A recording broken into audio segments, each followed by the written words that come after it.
AI graphic designer. Mungkin kepada Mas Anugrah Arif dipersilahkan. Oke, halo tes. Ini suaraku masuk ya? Masuk Mas.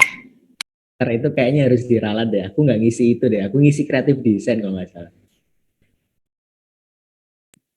Oke Mas, kreatif desain Mas. Ah, iya, iya. Oke. Oke, halo teman-teman. Ini siang ya. Ini materi keberapa, Bu? Kalau boleh tahu. Materi ketujuh Mas. Materi ketujuh ya. Oke. Materi ke-6 Mas. Keenam, Zat. Iya, gimana? Materi ke-6 kreatif desain. Materi keenam ya, kreatif desain ya. Oke. Oke, aku izin share screen ya. Ini udah bisa belum ya?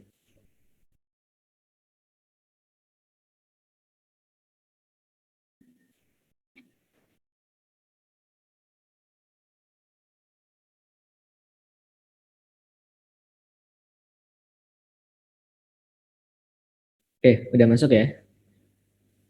Mas. Oke, sip. Oke, selamat siang teman-teman.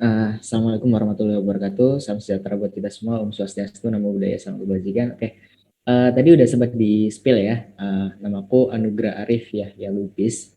Dan ya aku salah satu yang sekarang jabatan yang sedang aku emban itu wakil internal BEM FSAD gitu. Sama satu lagi di Dipnusa kayak gitu. Kalau kalau boleh tahu ini pesertanya dari angkatan 2000 berapa ya?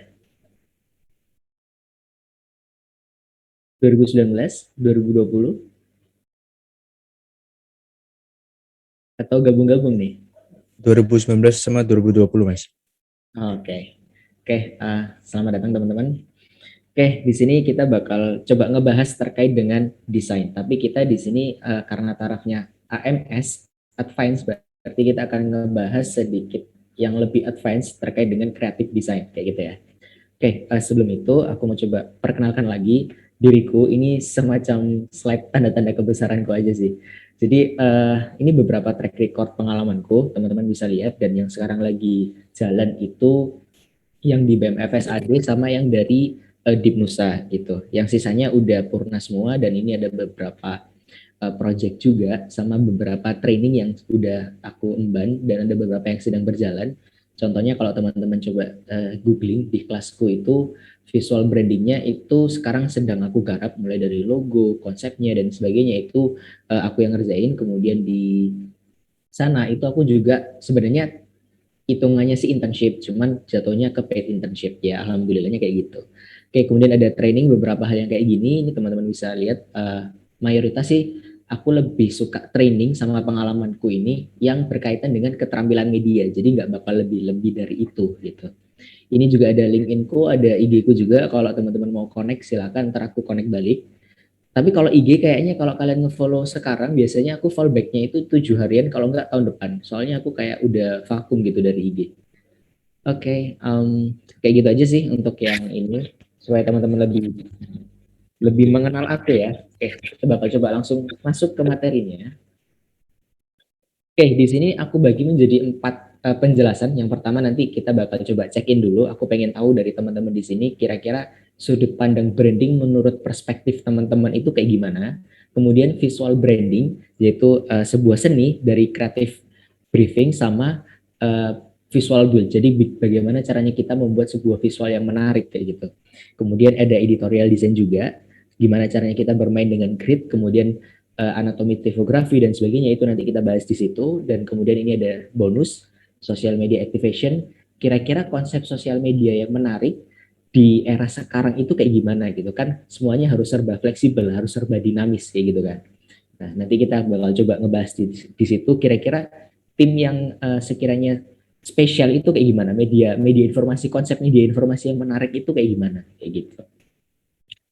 Oke, seperti biasa, aku mau cekin dulu ini teman-teman di sini. Dari di sini ada perempuannya nggak ya? Ada ya. Aku minta satu laki-laki sama satu perempuan dong buat mendefinisikan branding menurut sudut pandang kalian gitu. Siapa deh bebas? Ada yang mau coba jawab? Ih, seru Boleh banget. ditunjuk Ya, aja Mas. ya, silakan. Oh, ditunjuk aja ya. Ya udah kamu pilihin aja kalau gitu. Saya yang pilih nih Mas, nggak apa-apa nih. Iya, nggak apa-apa, bebas, pilih aja.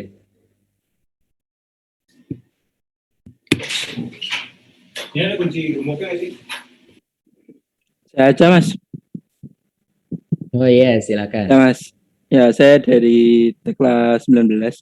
Jadi branding itu menurut saya adalah suatu kegiatan pemasaran yang dilakukan untuk produknya itu supaya lebih laku, lebih dikenal oleh masyarakat luas, dan nantinya akan mendapat suatu laba yang lebih besar dari sebelumnya, Mas, bagi perusahaan.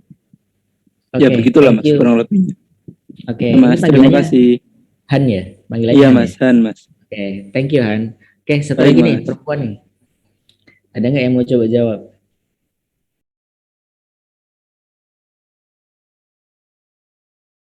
Ini masa nggak ada yang mau coba jawab?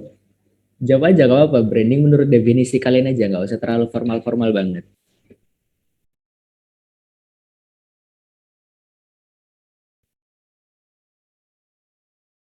Iya, nggak ada ya. Ya udah deh, satu lagi deh yang cowok deh nggak apa-apa.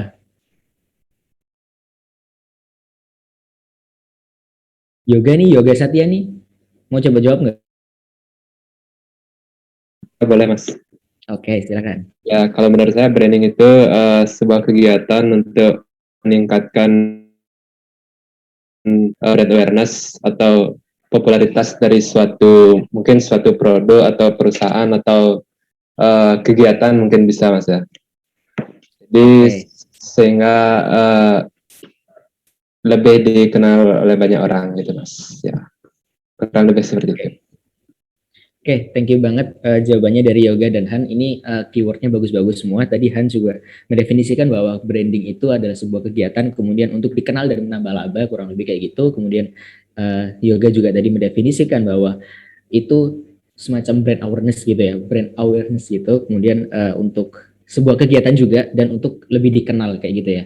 Dan yang teman-teman definisikan itu semuanya benar. Karena branding, kayak kita bakal coba bahas masuk ya. Branding itu beda dengan brand. Jadi di sini teman-teman harus tahu bahwa brand dengan kalau ditambahi ing itu beda. Kalau brand itu output dari branding, kalau branding itu adalah sebuah usaha. Jadi kalau gini, brand sendiri itu adalah sebuah penanaman nilai dan penanaman karakteristik. Tapi kalau kita tambahkan ing, branding berarti itu menjadi sebuah kegiatan, sebuah upaya, sebuah usaha. Makanya kalau teman-teman ngelihat di Ilits itu biasanya divisinya bukan divisi brand, tapi divisi branding. Kenapa? Karena yang mereka lakukan adalah upaya mengenalkan Ilits itu seperti apa. Kayak gitu. Makanya divisinya divisi branding kayak gitu ya. Nah, di sini ada aku coba kutip pendapatnya si Martin Neumer ini bahwa branding itu adalah segala upaya atau program yang dirancang untuk meningkatkan nilai. Nah, tadi benar nih yang dibilang sama si Han sama Yoga, meningkatkan nilai atau menghindari komoditisasi dengan membangun merek yang berbeda. Maksudnya gimana? Jadi komoditisasi itu semacam erosi diferensiasi. Jadi kayak produk kamu itu stuck tapi erosinya itu erosi karena perkembangan zaman. Jadi produkmu itu visualnya itu masih kolonial, padahal sekarang udah zamannya milenial. Nah, kayak gitu. Jadi ada semacam erosi-erosi visual di situ. Makanya perlu dilakukan branding, perlu dilakukan upaya pembaruan branding. Kayak gitu. Atau singkatnya, branding itu usaha meningkatkan nilai dan membangun karakteristik. Kayak gitu ya. Itu pengertian dari branding itu sendiri. Nah, kita bakal coba, ini semacam pengetahuan dasar aja, bahwa brand itu artinya kita bicaranya lebih luas. Jadi brand itu mencakup semuanya. Brand itu mencakup visual, brand mencakup logo juga. Jadi dia itu ada di lapisan yang paling luar. Nah, di brand itu sendiri ada semacam penanaman visi misi, ada personanya, pesannya, value-nya, kemudian user experience-nya itu kayak gimana. Nah, biasanya yang mendefinisikan brand kemudian mengkonsep sebuah brand itu sendiri itu biasanya orang-orang yang ada di level direktur atau pemegang saham, nah kayak gitu. Mereka yang membuat sebuah brand untuk nanti diinterpretasikan ke dalam visual brandnya. Nah, yang akan kita bahas itu nggak jauh-jauh di yang ring kedua, visual brand sampai ke logo. Karena kalau kita bicara brand itu bicaranya udah beda lagi. Kayak gitu. Nah, di dalam visual brand sendiri, karena kita bicaranya visual, berarti kita bicara sesuatu yang estetik gitu ya. Jadi kayak ada ornamen, ada warna, ada tipografi, kemudian ada style, nah kayak gitu-gitu. Itu masuk ke dalam visual brand. Nah, kemudian kalau udah di lapisan yang kedua, di lapisan yang paling inti itu ada logo. logo itu apa? Logo itu simbolik dari semuanya. Jadi semisal kayak ITS itu membangun brandnya. Nah, yang menjadi ujung tombaknya itu adalah logo ITS-nya. Ketika kita ngelihat logo ITS, maka nanti kalau di breakdown itu ada kayak nilai-nilai yang ditanamkan ITS itu seperti apa. Kemudian ITS itu kampus yang seperti apa? Oh, kampus teknologi kayak gini. Nah, itu jadi logo itu adalah simbolik atau refleksi dari brand itu sendiri. Untuk lebih gampang ya, ini aku coba persingkat aja. Brand itu adalah reputasi yang mencakup semuanya. Nah, kalau visual brand adalah tampilan dan estetikanya, kalau logo itu adalah simbolik yang merefleksikan brand itu sendiri. Nah, kayak gitu teman-teman. Jadi ada logo, visual brand, dan brand. Kayak gitu. Oke, next kita bakal coba masuk ke yang topik yang kedua, soal visual brand. Di visual brand sendiri, ini aku bagi jadi dua, ada ideate dan execute. Jadi di sini adalah permainan dari seni, creative briefing, sama visual build. Jadi gimana caranya kita membangun visual yang menarik. Nah, itu nanti kita akan coba bahas di dalam visual branding ini. Kayak gitu. Oke, sebelum kita coba masuk ke dalam yang proses ideate-nya, ini ada beberapa definisi terkait dengan visual branding. Visual branding itu proses membentuk identitas visual yang identik dengan brandnya dan memiliki nilai karakteristiknya sendiri. Nah, ini teman-teman, tadi udah aku bilang ya, ini adalah sebuah proses, yaitu sebuah kegiatan. Karena kita berbicara branding, jadi ada semacam usaha, ada kegiatan di situ. Nah, kemudian ada nilai karakteristiknya. Nah, karakteristiknya kayak gimana? Jadi ada ciri khas pembeda. Cara-cara brandingnya Griki dengan cara-cara brandingnya Illich itu berbeda. Ada ciri khas pembedanya. Makanya di sini disebut sebagai dia punya nilai karakteristiknya sendiri. Ada ciri khas pembedanya, kayak gitu. Oke. Kita bakal masuk ke proses yang pertama. Ada proses ideate. Di dalam ideate itu ada creative brief atau creative briefing. Sebuah proses kayak apa ya? Sebuah pedoman kreatif itu, sebuah pedoman kreatif dalam membuat dan mengembangkan visual branding. Nah, supaya gampangnya, di sini aku coba langsung kasih contoh aja. Di sini ada contoh Purwalaksana. Ini adalah sebuah kepengurusan pertama di BEM FSAD yang kebetulan waktu itu aku handle juga. Jadi di sini aku bakal coba kasih kalian contohnya langsung aja daripada materi-materi gitu-gitu aja. Oke, di sini teman-teman bisa lihat bahwa di dalam kreatif briefnya Purwalaksana itu ada kayak Purwalaksana itu apa sih? Oh, ternyata kami adalah bentuk kepengurusan pertama di BEM FSAD bla bla bla bla. Kemudian value-nya yang ditanamkan seperti apa? Oh, ada ideal, progresif, kontributif. Nah, kayak gitu-gitu. Kemudian kita coba refleksikan kira-kira yang BEM FSAD ini tuh kompetitornya itu siapa? Nah, kita coba benchmark. Oh, ternyata ada FTSPK, ada FTK, ada FTIK, ada FTIRS. Nah, kayak gitu-gitu. Itu jadi harus kita benchmark kayak gitu, teman-teman. Kita harus lihat kira-kira bagaimana caranya mereka mengkonsep sosial media mereka, bagaimana cara mereka launching kabinet. Nah, itu kita pelajari, kita ambil, kemudian kita apa yang bisa kita adaptasi dan apa yang bisa kita modifikasi di situ. Nah, itu adalah pentingnya dari benchmark itu sendiri. Kemudian ada visi misi yang ingin kita tanamkan juga. Jadi di dalam kepengurusan itu kan pasti ada visi misi. Nah, itu juga harus merefleksikan itu kayak gitu. Di visi misinya kan ada visi misi 1, 2, 3, 4, 5 kayak gitu ya. Nah, itu harus merefleksikan itu juga, teman-teman. Oke, kemudian ada juga offering tema. Temanya kalau nggak salah waktu itu kerajaan, tapi nuansanya itu tempo dulu, cuman dikonsep secara modern. Nah, ini kan sebenarnya adalah dua kutub yang agak berlawanan ketika kita bicara nuansanya tempo dulu, tapi kita mengambil konsep yang modern. Nah, ini kan berarti harus kita briefing lebih lanjut. Kira-kira maksudnya itu kayak gimana? Nah, itu adalah pentingnya dari creative briefing. Kita harus klarifikasiin dulu, kita harus clearkan dulu ini maksudnya kayak gimana. Dan ternyata setelah proses diskusi, bahwa yang akan diambil adalah segi modernnya, dengan beberapa tambahan-tambahan yang tempo dulunya mengambil aksen Hanacaraka, kayak gitu. Oke, untuk lebih detailnya, ini ada step selanjutnya setelah proses creative brief, kita bakal masuk ke mind mapping. Nah, mind mapping itu apa? Mind mapping itu artinya kita memetakan ide dari creative brief tadi. Jadi kita memetakan ide-ide itu ke dalam creative brief dan mengembangkannya seluas-luasnya tanpa membatasi ruang gerak otak. Jadi gini teman-teman, biasanya kalau kita buat mind mapping, kita bakal terpacu kayak, oh ini harus sifatnya seni banget, oh ini sifatnya harus estetik banget. Enggak, di mind mapping itu kalian mau bebas, kalian mau mengembangkannya dengan otak kiri, otak kanan, itu kalian leburin bareng-bareng. Jadi kalian bakal dapat penjelasan yang deskriptif, sama kalian dapat penjelasan yang objektif. Kayak gitu, jadi dapat subjektifnya, dapat objektifnya. Dan itu harus teman-teman kembangkan sendiri, gitu. Contohnya di sini. Di Purwalaksana ini di bagian temanya itu tadi kan udah aku bilang ya bahwa ini aku pecah jadi kayak ada tempo dulu sama yang modern. Jadi ada yang di masa lampau sama di masa modern. Nah, ini kita breakdown lagi. Aku coba breakdown di masa lampau itu ada pewayangan sama matahari. Matahari itu yang biasanya Jepang-Jepang gitu loh ya. Nah, dari situ kemudian aku coba ambil visualnya bahwa kalau kita bicara matahari pasti bentuknya kayak bulat-bulat gitu kan. Nah, di situ aku coba ambil versi roundednya.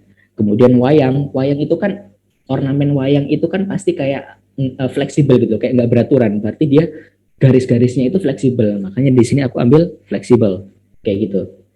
Nah, kemudian di bagian yang modern, kalau kita bicara sesuatu yang modern, kita bicara tentang gaya atau style. Dan yang lagi ngetren waktu itu, dan bahkan sampai sekarang kayaknya neomorphism ini masih ngetren. Jadi ini biasanya dipakai oleh teman-teman UI UX juga. Konsep-konsep kayak gini ini masih tetap dipakai, makanya ini aku adaptasi gitu. Kemudian dari segi warna juga kalau aku ambil yang colorful dengan menerapkan yang sifatnya gradient. Nah, kayak gitu teman-teman. Jadi itu bisa teman-teman breakdown sampai ke yang sifatnya bisa untuk divisualkan. Kayak gradient, berarti nanti visualnya harus gradient. Neomorphism berarti nanti bentuk objeknya itu neomorphism kayak gitu. Bentuknya nanti ada rounded dan harus fleksibel kayak gitu. Jadi sampai teman-teman bisa mendapatkan keyword sampai mendapatkan sebuah apa ya namanya? Kayak strong keyword gitu. Jadi kayak beberapa hal yang menurut teman-teman itu secara visual itu bisa divisualisasikan nantinya kayak gitu. Dari kerajaan ini sampai kayak gini, ada Kutai, Singosari, Majapahit. Nah, di Majapahit itu terkenal dengan Sansekerta identik dengan Hanacaraka, diambil simboliknya kayak gitu. Nah, ini teman-teman bisa breakdown sekreatif mungkin. Contohnya kalau misalkan di value tadi ada ideal, progresif, kontributif. Kontributif berarti kalau misalkan aku gabungkan antara kotak, lingkaran, dan segitiga, ini kan berarti ada sifat kontributif di antara tiga bentuk ini. Oke, masuk. Kemudian progresif.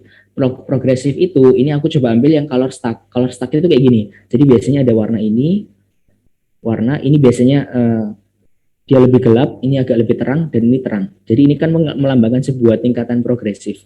Makanya aku ambil yang sifatnya color stack gitu.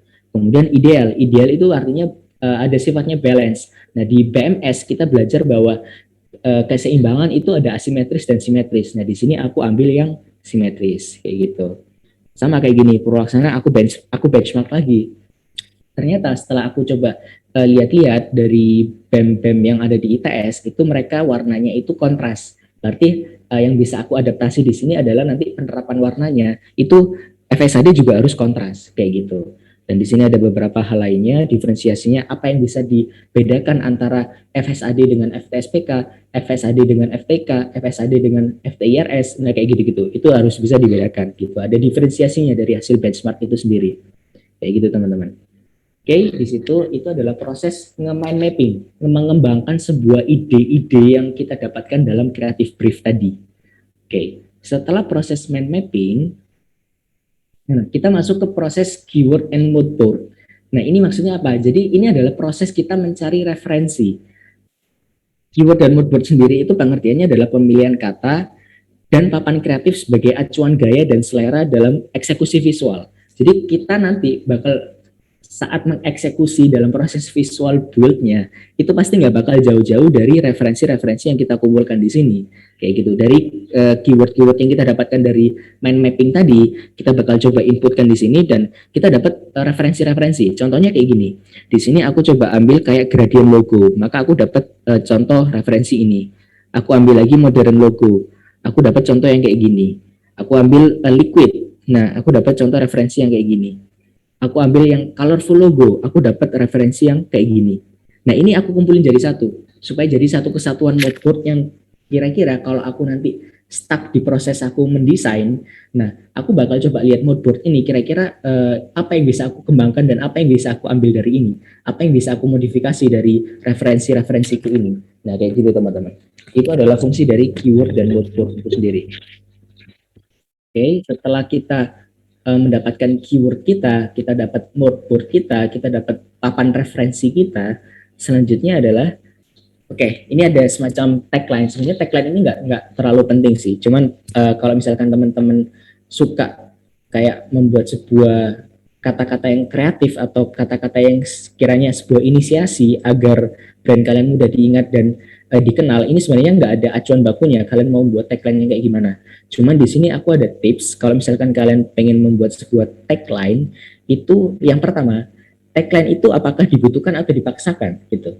Kalau memang kalian membutuhkan sebuah tagline, berarti kalian bisa mengembangkannya. Tapi kalau misalkan itu dipaksakan ada, nah ini yang harus teman-teman perhatikan. Karena kalau tagline itu dipaksakan ada, malah jadinya nanti dia nggak representatif dari brand kalian gitu. Jadi yang pertama kali itu harus kalian adalah apakah kalian butuh tagline atau enggak. Kalau enggak ya nggak apa-apa. Tapi kalau memang kalian butuh semacam tagline yang sekiranya agar orang-orang itu mengingat acara kalian, organisasi kalian, kegiatan kalian, kayak contohnya Grigi ya, kayak bersama bersinergi Jaya Alma Materku. Nah itu kan supaya diingat dan bahkan sampai sekarang kita ingat itu gitu kan.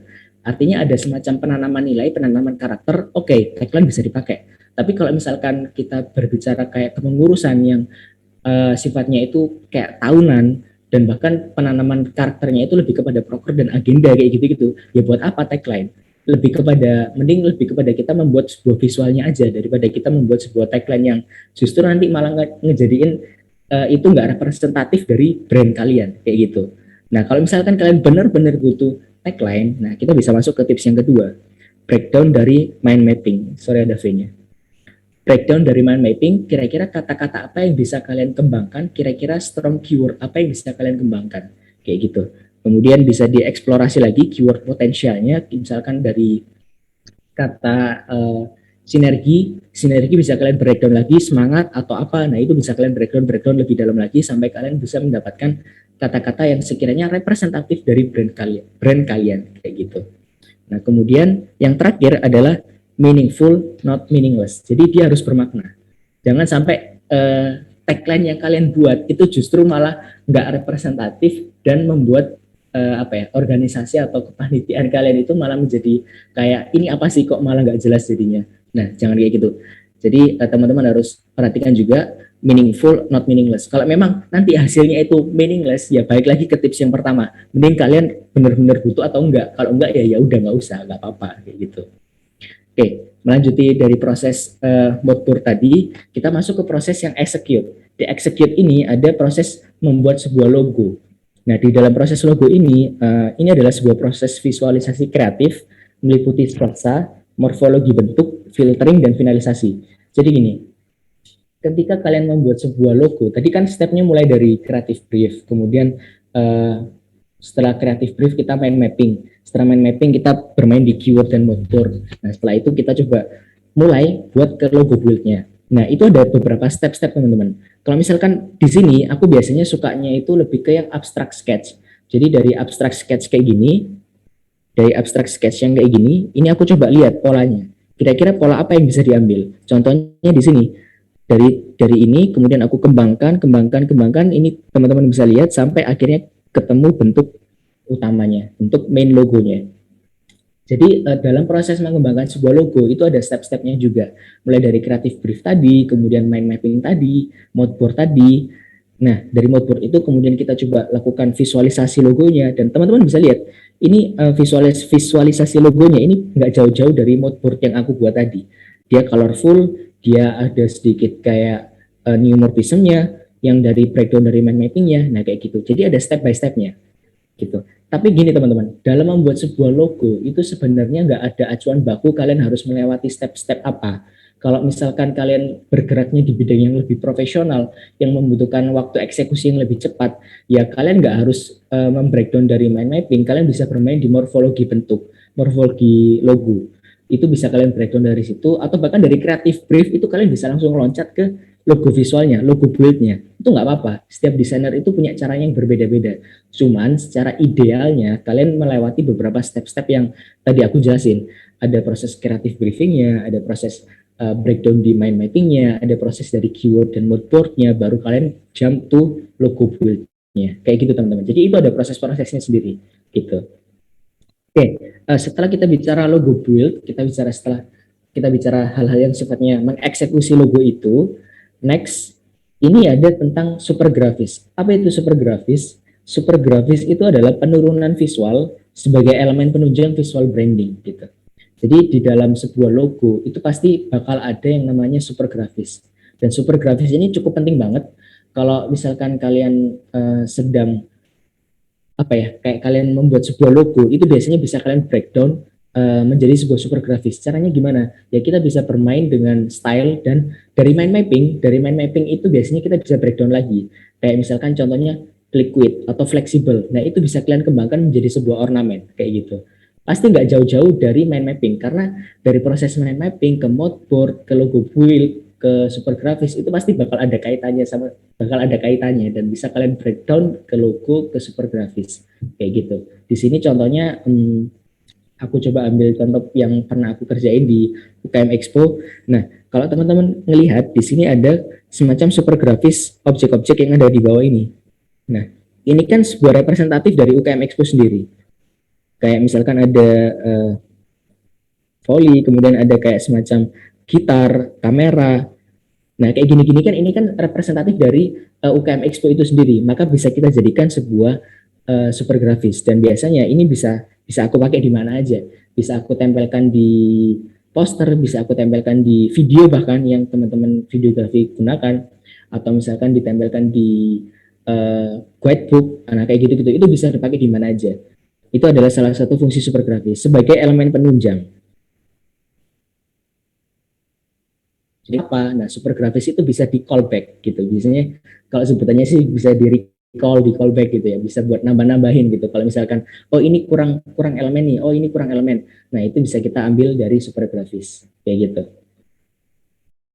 Nah, kemudian ada lagi nih, grafik standar manual. Apa itu grafik standar manual? GSM atau grafik standar manual itu adalah ketentuan penggunaan dan pedoman kreatif sebuah konsep visual branding. Jadi gini, teman-teman yang pernah menjabat sebagai seorang koor atau mungkin wakil koor, itu pasti bakal membuat yang namanya GSM. Fungsinya apa? Fungsinya ketika nanti ada staff, itu kita nggak benar-benar nge-briefing total, tapi kita bisa langsung offering GSM ini. Kayak contohnya di UKM Expo, aku coba buat ini. Ketika aku punya staff, aku bakal offering GSM ini supaya mereka tahu bahwa UKM Expo itu kita pakai warnanya itu kayak gini, kita pakai fontnya itu kayak gini, kita style desainnya itu kayak gini. Nah, setelah mereka membaca ini, mereka pasti bakal paham, oh ternyata batasan-batasan haluan dalam UKM Expo itu kayak gini. Dan biasanya di setiap organisasi kepanitiaan, apalagi biasanya kalau teman-teman yang ada di BEM ITS, itu pasti ada yang namanya GSM atau ketentuan penggunaan. Apalagi kalau kita berbicara kayak divisi, kita bicara divisi yang nanti divisi itu ngerjakan desainnya sendiri. Jadi kan biasanya ada Medfo, ada Dagri, ada eksternal juga. Nah, biasanya kan nggak harus dikerjakan oleh Medfo aja. Medfo biasanya tinggal offering kayak ini GSM-nya, kalau misalkan kamu mau publikasi ke dalam sosial media, kamu bisa pakai adaptasi dari GSM ini. Nanti Medfo tinggal bagian asistensinya aja. Kira-kira apakah ini sudah cocok atau enggak. Nah, biasanya itu adalah salah satu fungsi dari GSM itu sendiri, teman-teman. Oke, kayak gitu aja untuk yang bagian visual branding. Kira-kira ada yang mau ditanya dulu nggak terkait dengan visual branding? Ini aku checkpoint aja, biar nggak tak jelasin semua nanti malah jadi monoton. Oke, ada yang mau ditanyain sampai sini visual branding? Atau udah cukup jelas?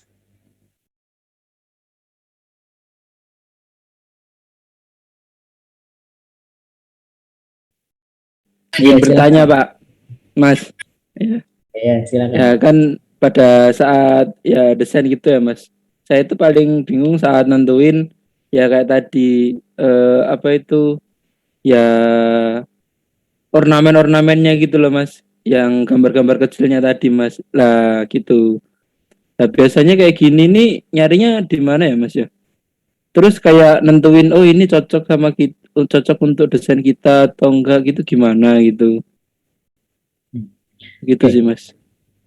Oke, berarti yang berkaitan dengan super grafis ya. Oke. Biasanya dari super grafis itu sendiri aku breakdown dari sebuah mind mapping sebenarnya. Jadi dari mind mapping itu sebenarnya bisa kita pakai. Kayak misalkan kita adaptasi, atau kalau nggak gini, biasanya pendekatan yang paling gampang itu kalau kita sudah buat logo, kita pasti bakal bisa dapetin super grafisnya. Contohnya gini, sebenarnya aku nggak kepikiran buat super grafis yang kayak gini. Aku kepikiran super grafis itu bahkan cuman pretelan dari ini aja. Ini sebenarnya bisa kita pakai sebagai super grafis. Kita replicate berkali-kali, kita replicate di sini, itu sebenarnya sudah bisa menjadi sebuah super grafis. Tapi kalau misalkan kalian pengen membuat sesuatu yang berbeda dari logo kalian, kalian bisa coba breakdown dari mind mapping itu sendiri. Kayak misalkan UKM Expo sendiri itu kan representatif dari sebuah UKM. UKM itu kan banyak kan, bisa kayak UKM volley, UKM teater, UKM siklus dan sebagainya. Nah itu kan bisa kita coba breakdown kayak gimana kalau kita merepresentasikan visual-visual dari UKM-UKM ini. Kayak misalkan di sini ada kamera, di sini ada gitar, di sini ada wajah teater, di sini ada catur kayak gitu. Itu bisa kita gunakan dan itu relate dengan event ini kayak gitu. Grigi juga demikian. Kalau misalkan kalian bicara Grigi, kalian bisa membuat sebuah visual-visual yang terkait dengan jurusan kayak gitu. Cuman kalau misalkan gimana caranya supaya biar cocok atau enggak, sesuaikan dengan stylenya. Di sini kan stylenya itu kayak lebih kayak flat gitu ya, flat. Oke, berarti kalau gitu ornamennya itu pasti kita juga menggunakan yang sifatnya flat. Atau contohnya gini, di Griki 2019 itu identik dengan isometrik. Maka visual grafisnya atau visual grafis, ornamen-ornamennya, super grafisnya itu juga isometrik semua. Kalau teman-teman lihat, ada waktu itu dibagi menjadi 4 kalau nggak salah. Super grafis yang peradaban tempo dulu, peradaban modern, kemudian peradaban yang kolonial, pokoknya ada 4 peradaban lah, dan itu semuanya pakai isometrik semua gitu. Jadi bisa disesuaikan dengan style atau kamu breakdown dari logomu itu tadi. Kayak gitu sih, itu yang bisa aku kasih. Gimana kira-kira apakah menjawab, Han? Menjawab sih Mas. Jadi apa itu lebih ke yang pertama itu kayak nentuin dulu gitu ya Mas ya. Nentuin Iya, temanya mau kemana gitu, baru nanti ditarik garis untuk ornamennya mau seperti apa gitu Mas. iya, Yang sesuai benar-benar. sama. Baik-baik Mas. Terima kasih Mas. Oke, sama-sama. Oke, ada yang mau tanya lagi selain Han? Aku nggak kecepatan kan ya? Kalau kecepatan bilang ya. Silakan, Dava. Ya, permisi Mas, ya, izin bertanya, saya Dava dari Teknik Kelautan 2019. Sebelumnya mohon maaf off cam karena agak nge-lag. Jadi saya mau tanya grafik standar manual ini ya. Nah ini kurang lebih apakah sama brand guideline gitu ya. Terus kalau misalnya setiap penyelenggaraan event apakah grafik standar manual ini wajib dibuat gitu ya. Itu Mas mungkin sementara. Oke, thank you Dava. Ya, sebenarnya yang kamu bilang tadi, ya ini adalah salah satu nama lain dari brand guideline tadi. Kalau kita bicara yang lebih profesional, kita nyebutnya brand guideline gitu kan. Cuman kalau tarafnya biasanya kepanitiaan organisasi itu nyebutnya GSM gitu. Dan apakah ini penting atau enggak? Ya, aku tadi kan bilang ini biasanya ada. Gini, kalau misalkan kita bicara sebuah kepanitiaan yang emang targetnya itu kecil gitu, kayak misalkan kita kayak nggak terlalu besar-besar banget gitu loh, kayak misalkan LKMM, TD gitu kan, itu kan kepanitiaannya ya nggak terlalu perlu gitu yang namanya GSM, kita cuma tinggal briefing aja. GSM itu sebuah tools supaya mempermudah staff-staff kalian atau cara kerja kalian nanti. Jadi kalau misalkan kalian bekerja secara kolaboratif atau kalian pengen mempermudah workflow kalian, itu bisa pakai tools GSM supaya nanti ketika orang lain melihat kalau kalian request desain itu tahu bahwa yang harus dikerjakan dalam sebuah desain ini itu batasannya itu ini gitu. Jadi nggak harus ada. Cuman kalau kita bicara kayak tadi misalkan di BEM ITS itu kan nggak mungkin dikerjakan sama di Kementerian Komstrat semua kan, karena setiap kementerian itu punya desainernya masing-masing gitu, dan itu semua di briefing lewat yang namanya GSM. Makanya ada yang namanya asistensi juga kan, ada namanya asistensi, dan yang asistensi itu biasanya dari medsinya sendiri atau kalau nggak dari Komstratnya sendiri kayak gitu. Jadi itu adalah salah satu fungsi GSM supaya lebih mempermudah kayak gitu.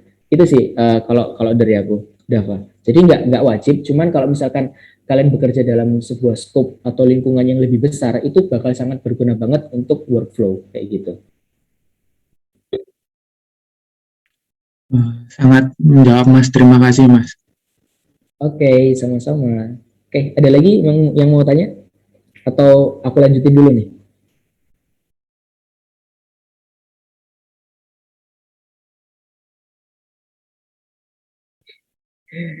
Oke, Dilanjut dulu aja. oke. Oke, aku lanjut ya.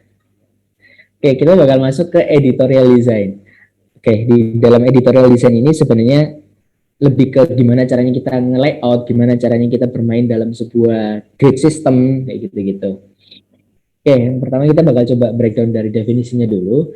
Editorial design itu adalah penyusunan teks dan elemen-elemen desain ke dalam suatu bidang agar penyampaian konten dapat lebih efektif dan meningkatkan kualitas keterbacaan. Nah, sebenarnya kata-katanya itu yang paling penting itu adalah ini adalah sebuah penyusunan teks agar ada sebuah penyampaian konten. Jadi kita bakal menyampaikan itu dan lebih efektif untuk meningkatkan kualitas keterbacaan. Jadi sebenarnya fungsi dari editorial design itu keterbacaan. Intinya adalah di keterbacaan. Kalau misalkan dalam editorial desain kita lebih kayak menekankan estetikanya, tapi keterbacaannya itu nggak bisa dibaca, tulisannya nggak bisa dibaca. Nah itu perlu kita evaluasi gitu. Oke, di dalam editorial design itu ada eksplorasi grid atau grid system sebagai sebuah solusi tata letak. Jadi ketika kalian membuat sebuah desain, kayak misalnya ukuran A4, misalnya ini ukuran A4, ini ukuran A4, itu kalian bisa divide dengan kalian pengen buat berapa kolom, kemudian kalian bisa divide jadi dengan grid, enggak dengan white space, kayak misalkan di sini contohnya kayak gini. Nah, ini harus konsisten. Jadi kalau misalkan kita udah bagi menjadi 1, 2, 3 kolom, maka jaraknya ini harus konsisten. Nggak bisa ini misalkan 2 cm, ini 1 cm, yang di sini 1 cm. Nah, itu bakal jadi kayak nggak sesuai gitu loh. Nggak bakal enak juga untuk dilihat. Jadi semuanya harus sifatnya konsisten. Misalnya di sini aku udah bagi menjadi 3 kolom, kemudian aku coba kasih spacingnya, misalkan ini spacingnya 2x2, ya udah, berarti nanti dividingnya, pembagiannya itu juga pasti bakal 2x2 juga di sini, juga 2x2 kayak gitu. Dan fungsinya apa? Fungsinya gini, ini bisa kalian gunakan sebagai acuan. Misal nih, kalian punya gambar dan teks. Nah, misal nih, kalian coba terapkan gambar itu di sini. Gambarnya itu ukurannya segini, dan teksnya itu dia ukurannya segini. Nah, ini secara nggak langsung kita juga bisa kayak udah bisa melihat gitu. Nanti output dari yang kita tata letakkan, kita desainkan di dalam sebuah kertas A4 itu, kita bisa melihat itu nanti. Gambarnya nanti ukurannya kayak gini, kemudian teksnya nanti ukurannya kayak gini, itu bisa kayak kita lihat. Dan fungsi dari ini juga bisa membuat sebuah kombinasi tata letak. Jadi kayak kalian pengen membuat sebuah teksnya itu, oh ternyata nggak di sini, tapi kalian pindahkan di sini. Nah, itu secara nggak langsung kita bisa melihat nanti bentuk visual dari editorial desainnya itu kayak gimana, kayak gitu. Nah, salah satu fungsi dari eksplorasi grid ini supaya kita nggak kayak menerka-nerka gitu. Oh, ini kita taruh di kiri aja, oh ini kita taruh di kanan aja. Enggak. Salah satu fungsi dari eksplorasi grid ini itu kita bisa melihat gambar kita itu nanti kalau misalkan ditaruh di pojok kanan atas kayak gimana. Kalau gambar kita kalau ditaruh di pojok kanan bawah kayak gimana. Kalau kita kombinasikan dengan teks di kiri, di kanan, di bawah itu kayak gimana. Nah, itu salah satu penerapan fungsi dari eksplorasi grid itu sendiri. Kalau kita nggak pakai itu, biasanya kan kayak kita bingung tuh. Ini teksnya enaknya diterapkan di mana? Di bawahnya, di kanannya, di kirinya, atau di atasnya kayak gitu. Nah, kita belum dapat sebuah visual apa sih namanya? Biasanya punya itu lo-fi dari editorial design kita. Nah, kalau misalkan kita pakai ini secara nggak langsung, kita udah dapat representatifnya gitu. Nah, kemudian ada anatomy of typography ya, karena kita bicara editorial design, itu kan nggak jauh-jauh dengan teks dan gambar, dan salah satunya ada di teksnya. Nah, di teksnya sendiri itu ada kayak semacam jenis-jenis, bentuk, kombinasi, kemudian ada semacam permainan teks di situ. Nah, yang teman-teman harus pahami bahwa di dalam anatomi typography itu, ini biasanya kalau teman-teman kayak mau pairing font, nanti bakal aku coba jelaskan di belakang. Di dalam anatomy of typography itu yang paling penting adalah bagaimana cara kita mengenali tipografi yang sekiranya relevan dengan yang ingin kita pakai. Kayak misalkan untuk sesuatu hal yang sifatnya profesional, kita harus pakai yang jenisnya seperti apa. Kemudian agar keterbacaannya itu mudah dibaca oleh pengguna, itu kita harus lihat leadingnya seberapa atau kerningnya seberapa kayak gitu. Itu juga bagian dari sebuah anatomy of typography yang teman-teman harus ketahui. Nanti bakal coba kita praktekkan aja di bagian simulasi di belakangan. Oke, Setelah itu kemudian ada bagian heading. Heading itu adalah semacam apa ya? Positioning sebuah teks. Positioning sebuah teks dalam sebuah kerangka tulisan. Jadi yang bagian headline itu ukurannya seberapa, sub headline itu ukurannya berapa, body text itu ukurannya berapa, caption berapa dan sebagainya berapa. Nah, salah satu tips yang cukup terkenal di dalam sebuah UI UX itu adalah golden ratio. Jadi ketika kita punya suatu ukuran font, misalnya nih, headline itu ukurannya 72. Nah, kita bisa pakai golden ratio untuk menentukan sub headline dengan cara 72 ini tadi, 72 dibagi 1,618. Nah, kalau kita mau nentuin body text, kita bisa bagi lagi. 72 bagi 1,618 tadi, kita bagi lagi dengan 1,618 tadi. Kayak gitu. Terus kayak gitu polanya. Ini salah satu contoh menentukan sebuah kombinasi teks yang ideal ya, antara headline, sub headline, body text, atau kalian mau headline ke body text langsung. Itu teman-teman bisa terapkan cara-cara ini. Kalian bisa menerapkan golden ratio ini sendiri gitu. Oke, kemudian ini yang sempat aku singgung tadi, ada pairing typography. Di dalam pairing typography ini sebenarnya ini nggak terlalu jauh-jauh ini sih, semacam tips aja dari aku. 3 tips yang menurutku cukup relate sekarang, karena kalau teman-teman ngelihat di internet itu banyak banget tips-tips terkait dengan pairing typography. Cuman di sini yang aku tekankan ke teman-teman, yang pertama adalah kalian kalau misalkan bingung mau pairing font itu kayak gimana, kalian bisa pakai kombinasi klasik atau kombinasi netral. Kombinasi klasik atau kombinasi netral itu pakai sans serif dengan serif. Jadi itu bisa kalian kombinasikan aja. Kalian mau pakai headline-nya itu yang tipenya sans serif, atau kalian mau pakai body text-nya yang tipenya sans aja, itu juga nggak apa-apa. Serif aja sih. Yang serif aja itu juga nggak apa-apa. Atau kalian mau gunain serif-serif itu juga nggak apa-apa. Kayak gitu. Kayak contohnya di sini aku bakal coba pakai yang serifnya itu adalah play fair display bold gitu kan. Nah, untuk yang sans serifnya aku pakai yang sifatnya nunito. Berarti ini kan aku mengkombinasikan antara serif dan sans serif kayak gitu. Nah, yang tips yang kedua, kalian bisa bermain di dalam satu jenis font aja. Contohnya di sini adalah nunito aja.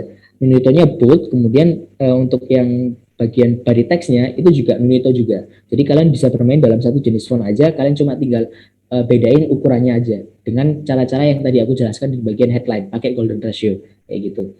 Nah, yang kemudian yang teman-teman harus perhatikan adalah keseimbangan kontrasnya. Nah, kalau teman-teman lihat di sini, ini kayak kurang enak untuk dilihat. Kenapa? Karena ini dia lorem ipsum yang bagian headline-nya itu bold, sedangkan teksnya ini adalah extra bold. Artinya kan ada kayak ketimpangan gitu antara headline dengan body text. Sedangkan yang kirinya dia ini bold, yang ini sifatnya adalah semi bold. Jadi kayak satu standar di bawahnya. Nah, teman-teman kalau bisa lihat, biasanya dalam sebuah typeface itu ada yang sifatnya light, regular, semi bold, bold, extra bold, sama black. Nah, ini teman-teman bisa coba mainkan di sini, dan teman-teman coba bisa lihat kira-kira keseimbangan kontrasnya itu kayak gimana. Itu biasanya ya, gampangnya kalau misalkan kalian headline-nya itu pakai bold, biasanya body text-nya itu adalah satu tingkat di bawahnya. Kayak gitu. Ini gampangnya ya. Kalau misalkan kalian pengen eksplorasi lebih lanjut, itu juga nggak apa-apa, nggak ada salahnya. Dan seperti biasanya kalau aku jelaskan pairing typography, aku bakal coba kasih teman-teman rekomendasi font yang sering aku pakai juga, dan ini bisa kalian terapkan juga kalau misalkan kalian butuh. Itu ada Nunito, Poppins, Futura, Helvetica, Roboto, Montserrat, sama Playfair Display. Ini 7 font yang 7 mantra yang biasanya aku pakai dalam desain-desainku gitu. Karena di satu sisi karena ini warnanya fontnya ini tuh netral, fontnya ini tuh klasik, dia juga secara bentuk itu bisa menampilkan bentuk yang tegas, profesional, tapi juga bisa menekankan sebuah bentuk yang ceria kayak gitu. Jadi 7 font ini tuh salah satu 7 mantra yang sering aku pakai dalam desain. Kalau teman-teman mau pakai juga ya nggak apa-apa, silakan. Oke, kemudian ini ada sebuah binding, ini semacam informasi singkat aja, sebuah proses penjilitan yang bervariatif.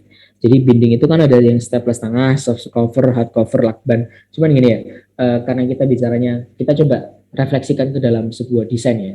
Kalau kita mendesain sebuah layout yang bakal kita coba print nantinya, itu teman-teman harus lihat, perhatikan dulu marginnya. Nah, margin ini identik sama yang aku jelaskan di awal, ada kayak semacam eksplorasi grid. Jadi sebelum teman-teman melakukan sebuah editorial design, kalian mendesain sebuah teks dan gambarnya, kalian juga harus lihat marginnya itu, amannya itu seberapa. Jadi waktu kalian ngeprint itu nggak kepotong.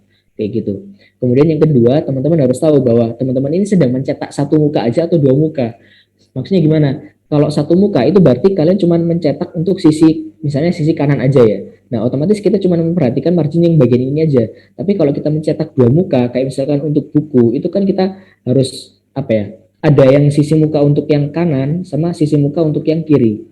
Ini kan beda kan jaraknya, kayak gitu. Itu makanya teman-teman harus perhatikan, kalian pengen mencetak satu muka atau dua muka, kayak gitu. Kemudian perhatikan juga jenis kertasnya, ada HFS, HVS, duplex, art paper, art karton, buffalo, fancy, karton BW dan sebagainya. Kayak gitu. Itu juga teman-teman bisa perhatikan juga untuk bagian proses finishing di bagian output gitu ya, bagian offsetnya kayak gitu. Oke. Oke, sampai sini aja, sampai editorial design. Kira-kira ada yang mau coba ditanyain dulu? Sekiranya tadi yang aku jelasin kurang jelas, atau ada yang mau tanya di luar itu juga nggak apa-apa.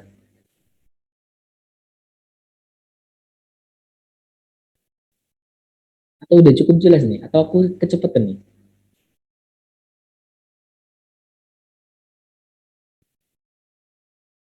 Oke, aku lanjut aja ya kalau gitu ya.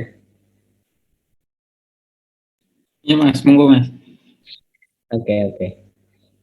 Oke, sepi ya di sini ya. Oke, yang keempat kita bakal coba main ke social media activation. Ini aku kayak pidato loh di sini. Oke, social media activation di sini ada penyajian, visual dan pelayanan. Jadi dalam sebuah nih, terlepas dari nanti tiga hal ini itu dikombinasikan. Misalkan satu divisi dia langsung penyajian dan visual, atau satu divisi dia visual dan pelayanan, itu bebas. Tapi pada dasarnya untuk menciptakan sebuah social media activation yang bagus, itu ada penyajian, visual dan pelayanan. Nah, maksudnya kayak gimana? Gini. Jadi itu dibagi menjadi 3 divisi. Ada content strategist, graphic design dan social media strategist. Ini yang aku dapatkan juga ya. Ilmu yang aku dapatkan juga. Jadi content strategist itu adalah dia yang mengurusi bagian penyajian atau tukang yang buat kontennya. Jadi kayak yang bagian konten-konten, kayak nyusun misalkan di slide pertama itu kontennya apa aja, slide kedua itu apa aja, itu bagian content strategist. Nah, setelah situ kemudian dioper ke graphic design. Nah, graphic design itu yang bagian mikirin visualnya. Jadi dia yang bagian mikirin layoutnya kayak gimana, kemudian estetikanya itu kayak gimana, itu bagian graphic design. Nah, kalau udah sampai di graphic design, baru kita oper lagi ke social media strategist. Jadi kayak bagian pelayanannya.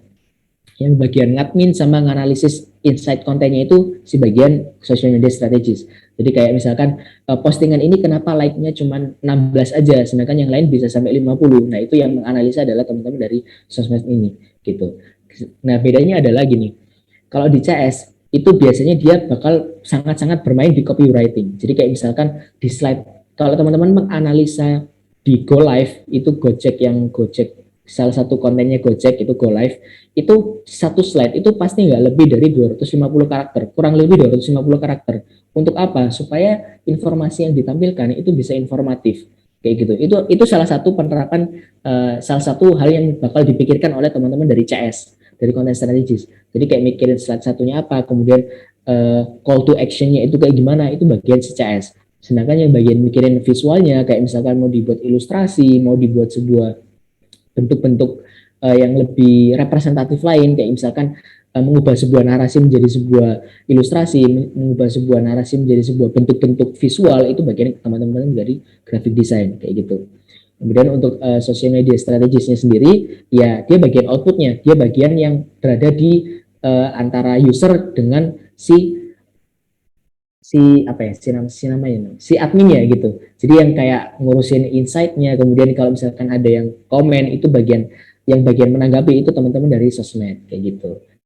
Jadi 3 hal ini biasanya sangat-sangat ideal untuk diterapkan sekarang, karena kalau misalkan teman-teman lihat di dalam internship itu biasanya sudah ke divide jadi 3 hal ini. Kalau dulu kan biasanya oprek-nya itu langsung ke yang sifatnya media informasi kayak gitu kan, yang bagian holder media gitu. Tapi sekarang udah kebagi kayak menjadi content strategist, graphic design, social media strategist kayak gitu. Nah, biasanya di Medfo itu kan biasanya kayak gini. Cuman ada tambahan-tambahan lain, kayak misalkan ada videografi, ada kayak tambahan-tambahan dari yang ngurusin sosmed siapa, yang bagian ngurusin konten kreator siapa. Nah, biasanya ada kayak pembagian, bahkan ada semacam merger antara divisi-divisi ini kayak gitu. Ini salah satu hal social media activation yang sekiranya relate untuk kita pakai di dalam tahapan-tahapan sekarang. Karena 3 hal ini bakal lebih mempermudah workflow dalam hal mengelola keterampilan mengelola sebuah media sosial kayak gitu. Oke, itu aja sih sebenarnya yang ingin aku jelaskan dari social media activation, karena ini hanya sebatas bonus aja, sebatas ilmu yang aku dapatkan dan ingin aku sharing ke teman-teman. Oke, selebihnya kayak gitu yang bisa aku sampaikan. Jadi think of things and thanks. Oke, aku kembalikan lagi ke teman-teman panitia. Oke, terima kasih. Oke, makasih banyak Mas Arif Anugrah. Jelas banget menurut aku. Penjelasannya sampai bingung aku mau nanya dari mana. Mungkin dari teman-teman ada yang ingin bertanya. Dipersilahkan nih sekarang sesi tanya jawab ya. Mungkin bisa resen atau langsung ngomong aja.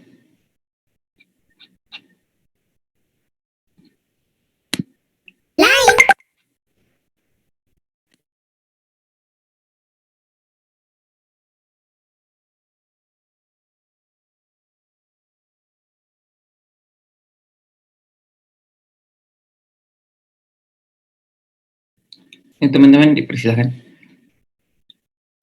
Dari Han kelas 19. Ya Mas, saya izin bertanya ya Mas ya. Ya. Tadi kan Mas menjelaskan tentang ya untuk gimana ya, untuk sosial media dalam suatu organisasi Mas. Lah, apabila kita ingin membuat suatu poster, terus posternya itu digunakan untuk mengikuti lomba, kan sekarang banyak Mas di online ini, kayak lombanya itu online, poster online gitu. Dan itu kayak stepnya itu gimana aja Mas gitu. Ya mungkin yang saya tanyakan itu sih Mas. Terima kasih Mas. Oke, berarti ini yang sifatnya kalau individual gitu ya? Baik Mas, betul. Oke, kalau yang aduh bentar ya, kakiku gering.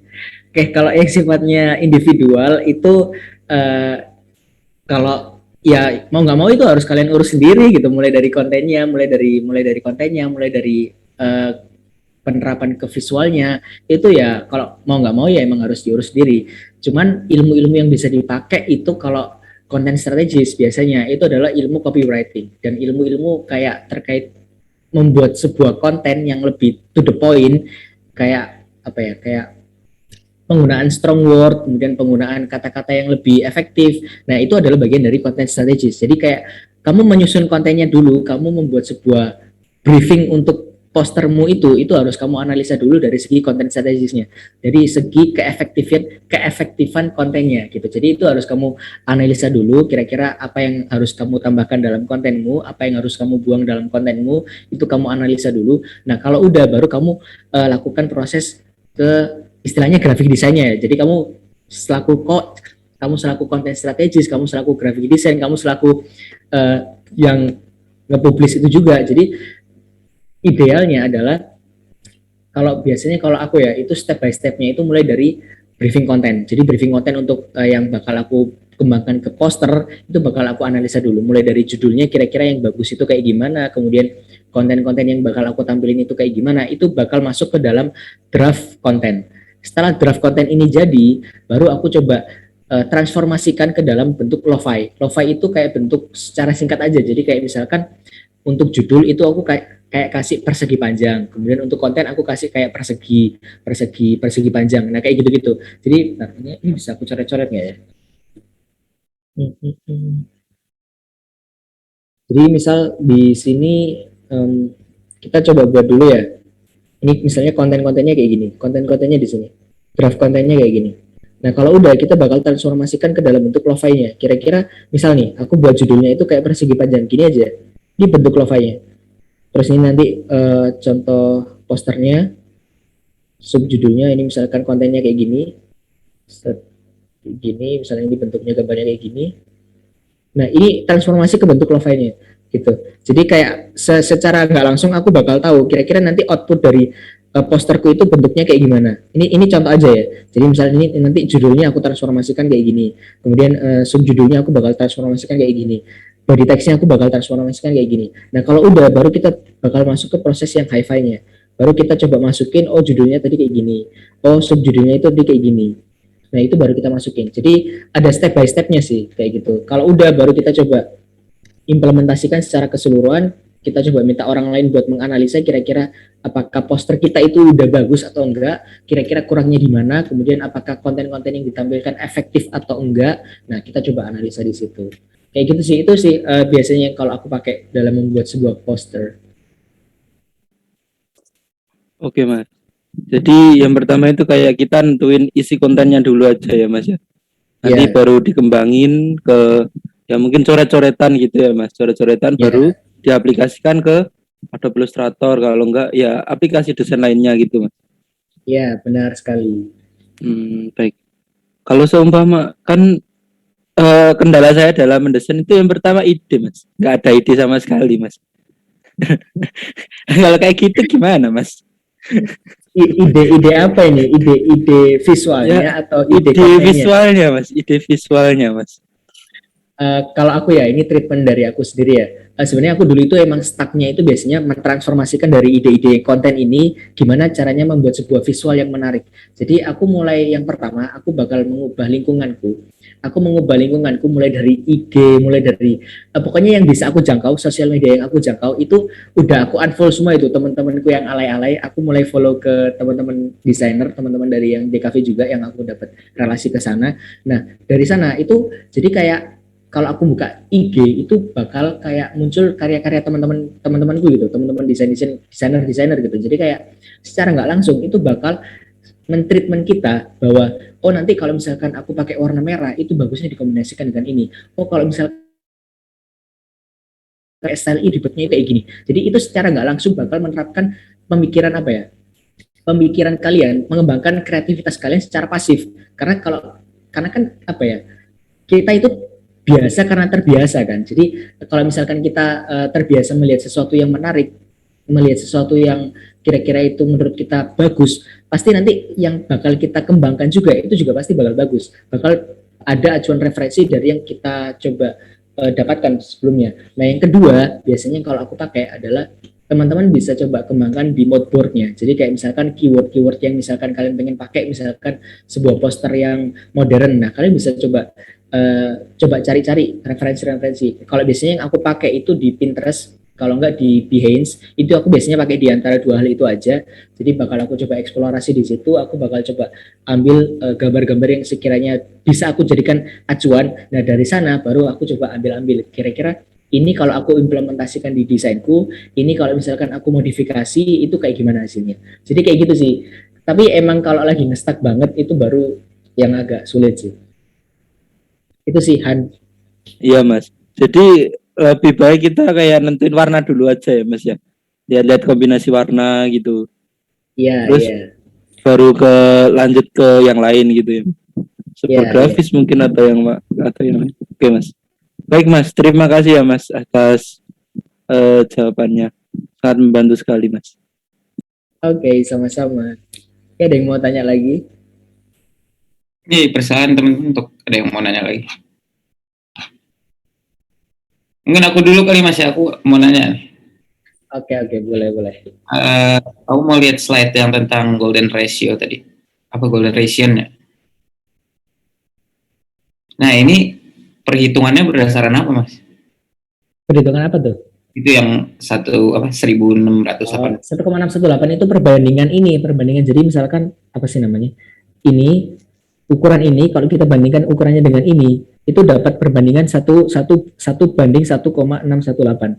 Ini kalau kamu bandingkan dengan ini, itu perbandingannya juga 1,618. Ini kalau kamu bandingkan juga dengan ini, itu ukurannya 1,618 juga. Kayak gitu. Itu perbandingan itu salah satu sebenarnya enggak 1,618 ya, karena angkanya yang di belakang koma itu banyak banget. Tapi ini pembulatan aja 1,618 aja. Kayak gitu. Kalau Gimana? nggak paham sih. Terus ke yang sebelahnya Mas, yang ke typography tentang font. Ntar yang mana? Ini. Enggak, yang slide 21. Oh ini. Nah, ini kan kalau kita ngomongin font ada beberapa font yang emang sifatnya ada free to use, ada personal use gitu-gitu. Iya. Mas sudah pernah merasakan apa ya, kayak melanggar nggak sih? Tapi melanggarnya itu yang ketahuan gitu. Enggak sih, belum pernah sih. Soalnya kalau aku menggunakan elemen-elemen itu biasanya aku lihat dulu lisensinya. Dia masuk ke public domain atau enggak kayak gitu. Kayak misalkan Poppins, Montserrat, Nunito, ini kan sebenarnya font-fontnya itu yang Google Font yang udah benar-benar dipatenkan secara public domain. Jadi kalau misalkan kita pengen pakai untuk hal-hal yang sifatnya komersil, itu ya sah-sah aja. Cuman kalau yang kayak ada sih beberapa font yang pengen aku pakai, cuman ternyata lisensinya itu harus berbayar. Mau nggak mau aku bakal coba cari alternatif yang sekiranya relate dengan fontnya itu. Ya Yang kurang mirip. lebih bener-bener. Makanya biasanya 7 mantra ini itu pasti bakal kepake. Soalnya ketika aku coba cari referensi lain, itu pasti bakal ada di antara 7 font ini. Kayak gitu. Makanya aku sebut ini 7 mantra. Tapi kalau misalnya kita emang fontnya berbayar terus kita memaksakan make, itu masalah besar nggak Mas? Gini, jadi ada yang namanya lisensi personal use, lisensi komersil, sama lisensi yang extended komersil ya. Itu yang aku pelajari dari Creative Market. Kalau misalkan kamu pakai font itu untuk karya postermu sendiri, nggak kamu jual belikan atau bener-bener itu bener untuk sebuah kekaryaanmu sendiri, itu ya nggak apa-apa. Itu kan jatuhnya lebih ke personal use. Tapi kalau misalkan kalian berbicara di sini salah apa ya merepresentasikan sebuah organisasi gitu ya, kalian menggunakan itu, terus ada kegiatan-kegiatan komersil di situ, ya artinya kamu udah harusnya mengambil lisensi yang sifatnya komersil karena itu kan fontnya ada kayak semacam hak ciptanya gitu ya. Nah makanya biasanya kalau amannya itu cari yang lebih ke public domain aja, yang lisensinya itu emang udah bener-bener bisa digunakan secara komersil juga gitu. Itu biasanya sih. Soalnya kalau kayak bener-bener font-font yang berbayar kayak gitu-gitu, ya aku takutnya kalau misalkan dia tahu kita pakai itu, bahkan dulu kan ada kan yang menggugat juga karena dipakai di posternya itu dia pakai sebuah font yang berbayar, kemudian dia gunakan untuk lomba, terus dia ditindak kan, disuruh bayar sekitar 16 jutaan gitu nih. Daripada ntar kejadian kayak gitu ya ngapain gitu. Mending aku coba dari awal aku antisipasi dengan cari yang sifatnya public domain kayak gitu sih kalau dari aku. Kalau merepresentasikan organisasi, tapi dia tidak bersifat komersil. Nah, tapi menggunakan font yang apa tadi? Lisensi komersil. Nah, itu gimana Mas? Nggak apa-apa? Aduh kalau bilang nggak apa-apa ini ntar kamu jadiin ini dong, jadiin dalil ntar. aku nggak. Pandangan dari Masnya aja. Oke, kalau dari sudut pandangku ya, aku ini ya sebenarnya waktu itu sempat ada pembicaraan juga terkait ini waktu font yang pengen tak pakai di FSAD juga. Nah, waktu itu ada wacana, kalau misalkan aku pakai font ini, tapi kan ini nggak ada kegiatan komersilnya gitu kan, nggak ada kegiatan komersilnya juga. Cuman gini, di dalam sebuah lisensi itu yang pernah aku baca, memang kalau misalkan tidak ada kegiatan komersilnya, itu seenggaknya kita memberikan laporan, seenggaknya kita memberitahu si pembuat fontnya itu dulu, gitu. Kita harus ada semacam perjanjian lisensi di situ. Kira-kira kita benar-benar memakai ini itu nggak ada kegiatan komersilnya. Jadi kayak semacam ada perjanjian dengan desainernya gitu. Itu yang biasa yang aku gunakan sebagai langkah antisipasi ya. Tapi karena memang benar-benar nggak ada kegiatan komersilnya, itu kan berarti jatuhnya harusnya ke personal use. Cuman personal use itu di dalam pengertian lisensi itu benar-benar personal, bukan representatif dari organisasi. Makanya perlu diklarifikasi dulu, perlu diklirkan dulu sama desainernya. Kira-kira kalian boleh nggak merepresentasikan personal itu sebagai personal organisasi atau enggak? Nah kayak gitu. Itu sebagai langkah amannya ya. Cuman kalau aku biasanya mengantisipasi dengan cara menggunakan yang sifatnya public domain kayak gitu. Bahkan kalau aku analisa juga kayak font-font yang dipakai di BEM ITS itu semuanya hampir waktu itu aku ngelihatnya kayak loh ini kan harusnya sifatnya komersil, ternyata pas aku analisa lebih dalam ternyata itu free for commercial use gitu. Jadi benar-benar diantisipasi dari awal kayak gitu. Jadi mereka ngambil ini ya, yang mirip dari font yang Mas kira komersil ya. Iya benar-benar. Oke Mas, cukup menjawab. Makasih Mas ya.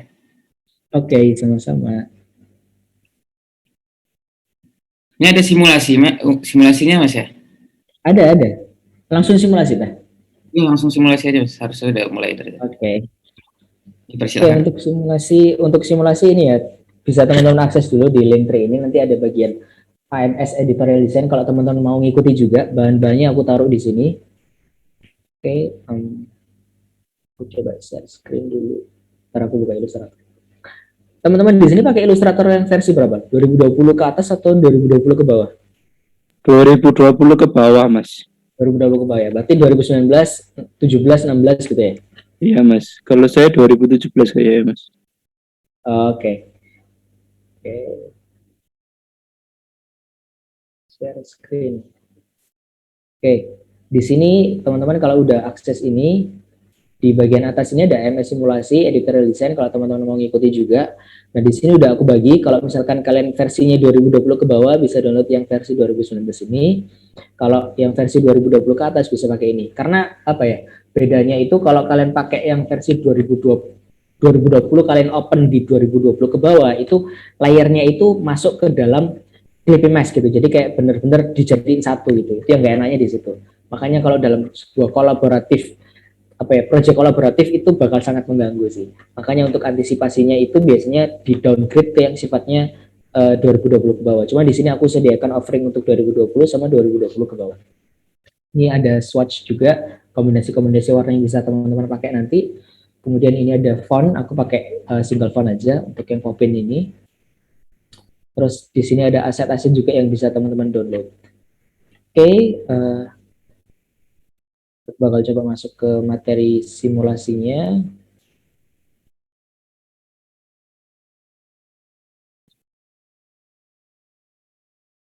Di sini udah pada bisa Illustrator atau ada yang masih basic? Udah pro player ya? Apa gimana? Kalau saya basic, Mas, basic. Nggak pro Masih player, basic Mas. ya? Iya. Oke.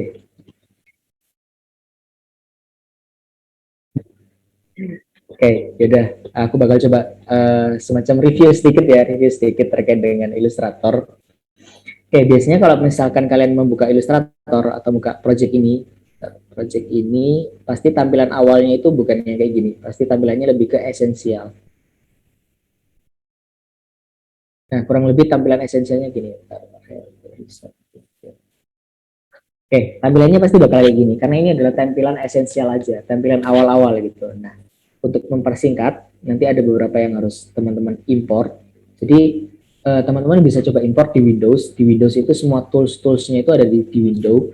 Nah, kalian bisa coba import kayak misalkan align, kalian bisa coba Windows, align, kalian bisa panggil di situ. Kemudian kalian bisa panggil karakter di Windows, di bagian type, karakter, kalian bisa panggil itu juga. Kemudian di swatch juga. Mas, ini nanti permisi, Mas. coba kita import. Untuk link Iya. tree-nya mungkin bisa dikirim ulang, Mas. Tadi ada beberapa peserta yang berlewat.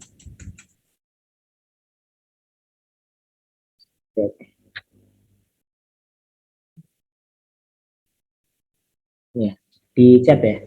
Terima kasih, Mas. Oke, sama-sama. Oke, aku lanjutin lagi. Oke, tadi bisa teman-teman import juga line, karakter, kemudian bisa teman-teman import juga layer, transparency, artboard, kayak gitu-gitu. Appearance, kemudian gradient, properties nih. Itu teman-teman bisa coba cari di sini.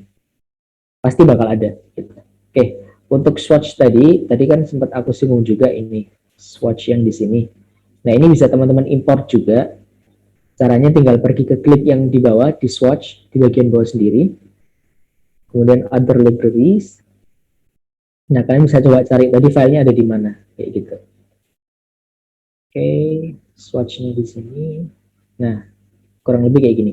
Ini biasanya sangat berguna banget kalau kalian lagi kayak kolaboratif project, kayak misalkan kalian pengen menyelaraskan warna kalian di dalam sebuah kepanitiaan atau organisasi. Nah, biasanya aku supaya selarasnya itu pakai swatch gitu, supaya biar gampang aja. Jadi nggak karena kan biasanya kalau aku kolaboratif project itu pakai Illustrator ya, jadi tinggal import swatch aja lebih gampang kayak gitu. Tapi pilihan aja sih, kalau misalkan kalian lebih suka yang sifatnya pakai color pick ya juga nggak apa-apa, silakan. Oke, di sini ada semacam editorial design terkait dengan research center. Nah, kita bakal coba meng-create salah satu ini. Kita bakal coba meng-create yang kiri ini dengan beberapa hal yang sudah kita pelajari, dengan beberapa adaptif yang sudah kita pelajari dari materi editorial design. Oke, kita coba pergi ke artboard. Kita coba klik new di sini, new artboard.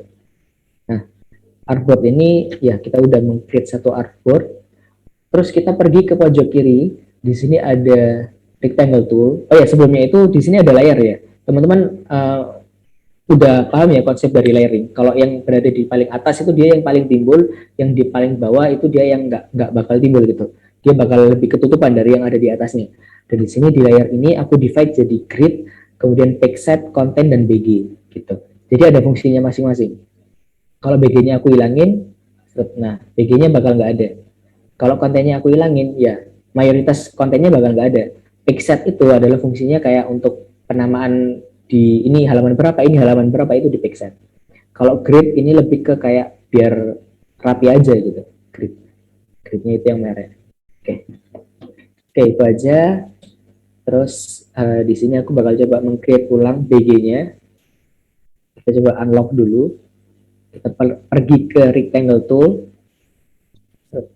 Nah, biasanya teman-teman bisa coba cari di titik atas ini ada tulisan intersect. Kalau intersectnya nggak muncul, biasanya smart guide-nya belum kalian aktifin. View di bagian smart guide ini bisa teman-teman aktifkan dulu. Ini kalau nggak diaktifkan dia nggak bakal muncul. Nah, teman-teman coba aktifkan dulu smart guide-nya. Nah, kalau ini udah tulisan intersect, nah kalian bisa tarik. Hold, tahan sampai ke bawah. Sampai ada tulisan intersect lagi. Kalian bisa coba ganti warnanya di warna ini. Klik aja swatch. Oke, kayak gini udah jadi, BG-nya udah gini aja. Kalau udah kita coba lock lagi layarnya. Kita coba pindah ke layar konten. Nah, di sini kita coba bakal meng-create apa ya? Kita coba import fotonya dulu aja. Kalian bisa coba drag langsung. Drag ke ilustratornya. Nah, kalian bisa coba drag langsung ke sini. Terus ini salah satu fungsi align sih yang paling aku suka. Karena kalau misalkan gambarnya di sini, terus kalian pengen naruh di tengah, kalian bisa coba langsung klik yang ini, horizontal align center. Nah, otomatis dia bakal di tengah. Dan seperti biasa, kalau mau resize, kita jangan lupa pencet tombol shift. Karena kalau nggak pencet tombol shift, dia bakal sangat-sangat unik sekali. Oke, thread. Nah, udah kayak gini. Kalau misalkan pengen kalian resize-nya pas di tengah, kalian bisa kombinasikan dengan tombol alt. Shift dengan alt, dia bakal langsung di tengah. Tapi kita nggak usah pakai alt ya. Kayak gini aja cukup. Oke, kayak gini aja. Nah, teman-teman nggak usah khawatir di bagian bawah ini bakal kepotong. Kalau misalkan teman-teman pengen ngelihat outputnya langsung, kalian bisa pergi ke view, trim view. Nah, kurang lebih yang bakal ke export itu nanti bakal kayak gitu. Oke, nah aku matiin dulu trim view-nya. Oke, oke, nah aku bakal coba meng-create ulang reset center-nya ini. Ya ini basic-basic aja sih sebenarnya. Warna putih, rounded object, kita bisa coba tarik di sini. Kemudian buat teks. Nah, texting di Illustrator itu ada dua ya. Texting biasa, kalau misalkan kita pengen buat teks biasa, tinggal klik aja, misalkan di sini tes kayak gini, sama yang satunya lagi bentuknya kita drag, kita buat bounding box-nya. Tes. Nah, bedanya adalah kalau misalkan ini yang tanpa bounding box ini, kalau kita resize lewat bounding box-nya, dia bakal resize teks. Tapi kalau yang ini, dia nggak bakal resize teks. Tapi dia bakal resize si bounding box-nya itu. Biasanya kalau misalkan kita bicara kayak konten-konten yang ada kayak di sini, nah ini kita pakai yang tipe 2. Karena dia lebih fleksibel, lebih enak untuk digunakan. Bisa kita atur juga. Dan bisa kita kombinasikan dengan beberapa hal, misal kita ingin buat kontennya itu sesuaikan dengan ini. Kayak gini, nah ini bisa kita coba kombinasikan dengan teks juga.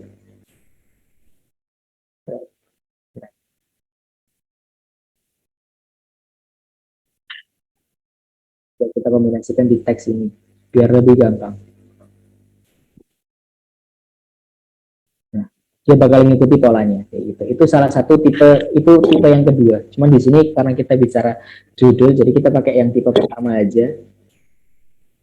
Tipe yang pertama.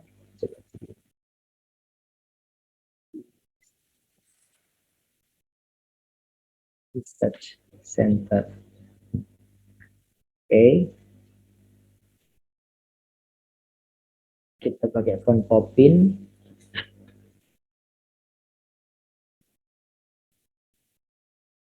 Oke,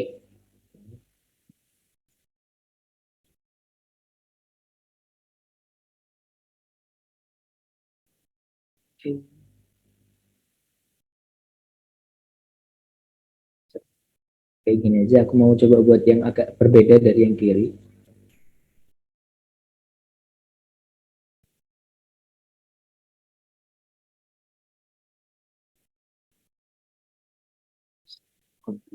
Oh,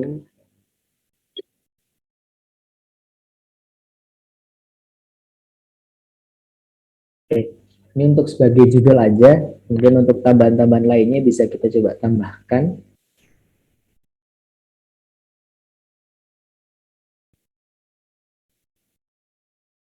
Nah, kita bisa coba create yang bagian bawah ini.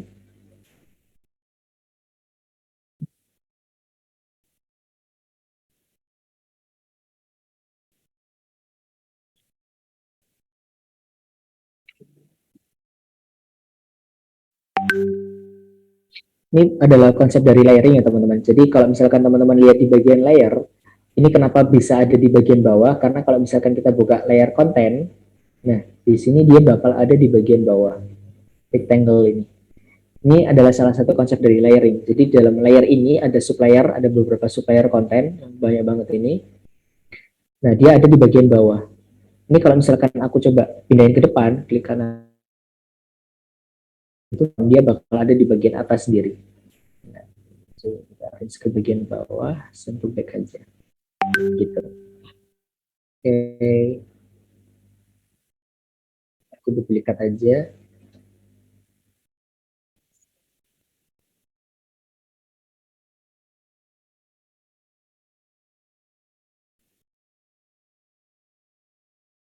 Oke, oke. Ini aku coba tambahkan aja yang dari kiri, aku kopas aja biar cepat.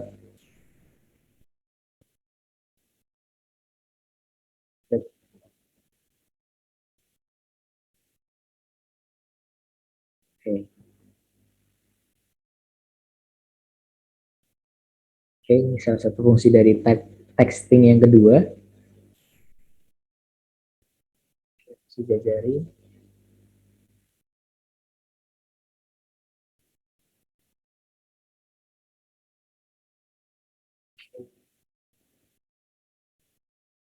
Oke, kurang lebih kayak gini.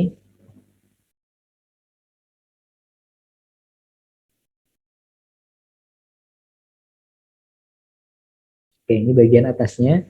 Kita udah meng-create ulang untuk bagian yang atas. Kita bakal coba create ulang yang bawah.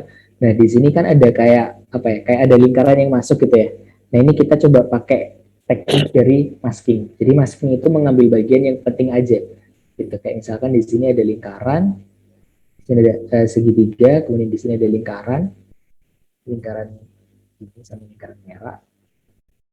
Nah, kalau misalkan kita clipping mask, yang bagian lingkaran kan ada di bagian depan, pasti yang bagian belakang itu bakal ngikut si yang depannya. Dan bisa pergi ke objek, clipping mask make, atau control 7, atau command 7.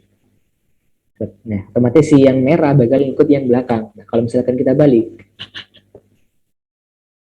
si lingkaran yang bakal ngikut si persegi tadi. Nah, kayak gitu. Konsepnya kayak gitu. Konsep dari clipping mask itu tadi. Di sini kita coba create ulang.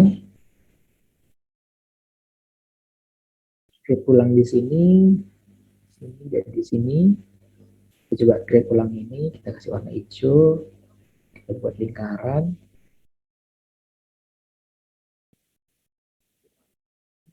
Warna.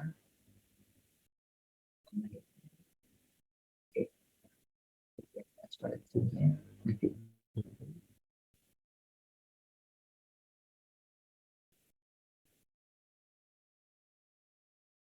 Ya, kurang lebih kayak gini.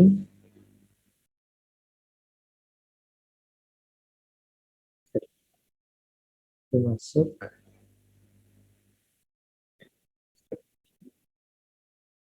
Oke, nah kurang lebih kayak gini teman-teman.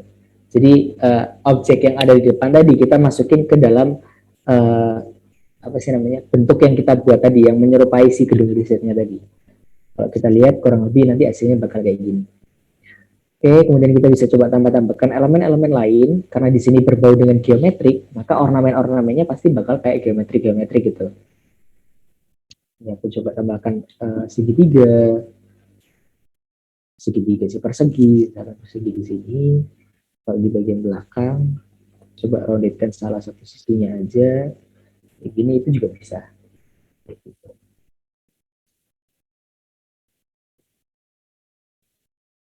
Warnanya juga bagus, hijau juga bagus.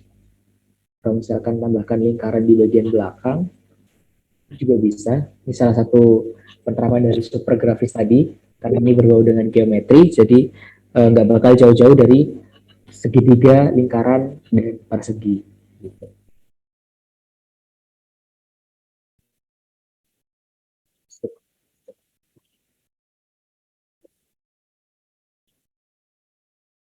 Kurang lebih kayak gini.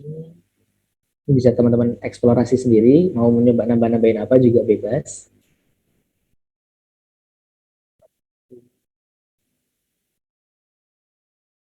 Aja. Sulit.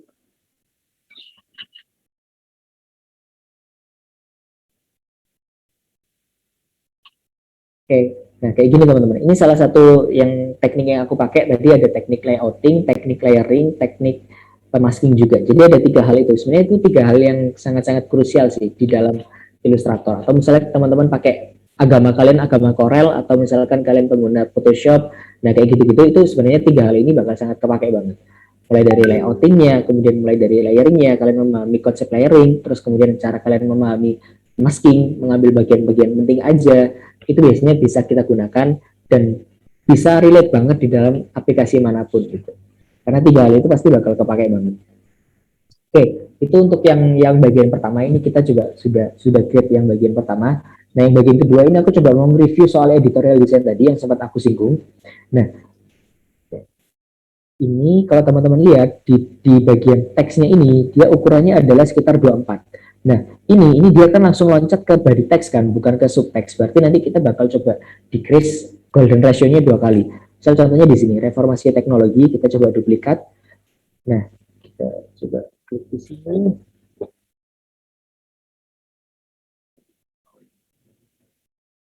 Di sini reformasi teknologi. Nah, teman-teman di bagian atas ini langsung aja klik garis miring 1,618 kayak gitu, terus enter. Nah, otomatis dia akan bakal kecil kan, dapat angka 14. Nah, kita coba decrease-kan lagi ke 1,618 dibagi 1,618. Enter lagi. Nah, kita dapat angka 9,1676. Nah, ini kita bisa bulatkan ke angka yang paling dekat. Mau kalian bulatkan ke 9 atau 10 itu juga boleh banget. Nah, tapi di sini aku coba bulatkan ke angka 10 aja. Nah, contohnya kita dapat angka 10 di sini. Nah, ini lagi-lagi teman-teman, kalau teman-teman lihat di sini, ini sebenarnya keterbacaannya itu nggak enak. Keterbacaan dari teks ini itu nggak enak. Kenapa nggak enak? Karena di leadingnya itu dia nggak ada ruang bernafas.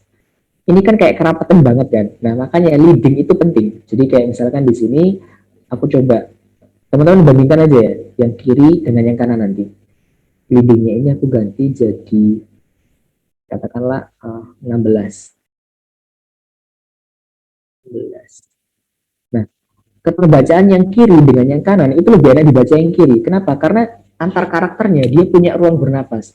Jadi kayak kita itu nggak suntuk banget buat baca ini, kayak gitu. Jadi ini teman-teman bisa perhatikan juga untuk masalah leadingnya. Ini 16, nah kayak gitu. Nah, fungsi dari grid system yang tadi aku jelaskan itu ada di sini. Ini kalau teman-teman lihat, ini ukurannya kan segini. Nah, ini pasti bakal sesuai dengan ini. Nah, kan? Kurang lebih bakal sesuai. Gitu. Dan ukuran yang ada di sini, ini juga bakal sama dengan yang ada di sini. Makanya jadi kayak layoutingnya itu kayak asik gitu. Kayak enak untuk dilihat. Karena ada prinsip-prinsip yang kita pakai gitu. Mulai dari gridnya, mulai dari golden ratio-nya, mulai dari white space-nya, itu kita pakai semua di sini. Kayak gitu. Nah, ini juga kayak agak ini sih, agak melanggar gitu loh. Kayak agak enak juga untuk dicantumin semuanya. Nah, kita bisa coba pangkas. Misalnya kita pangkas saja di sini. Nah, ini adalah fungsi dari menganalisa kontennya, konten strategisnya. Jadi kayak oke, berarti untuk konten ini itu maksimal katakanlah ini 150 karakter aja. Ini juga maksimal 150 karakter aja. Nah, jadi kayak gitu.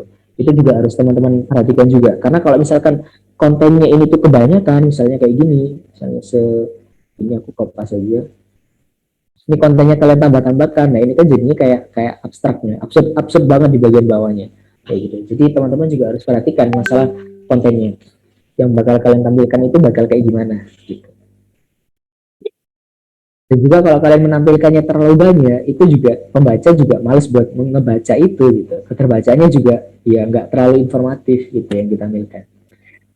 Oke, kayak gitu aja untuk simulasi kali ini. Sebenarnya simulasi ini cuma gabungan dan sedikit lebih advance dari BMS yang terkait dengan editorial design, dan sebenarnya aku pengen agak ada sedikit pemahaman simulasi terkait dengan visual branding sih, yang terkait dengan logo tadi. Aku mau coba jelaskan project yang kelasku tadi, cuman aku coba sampai sini dulu aja.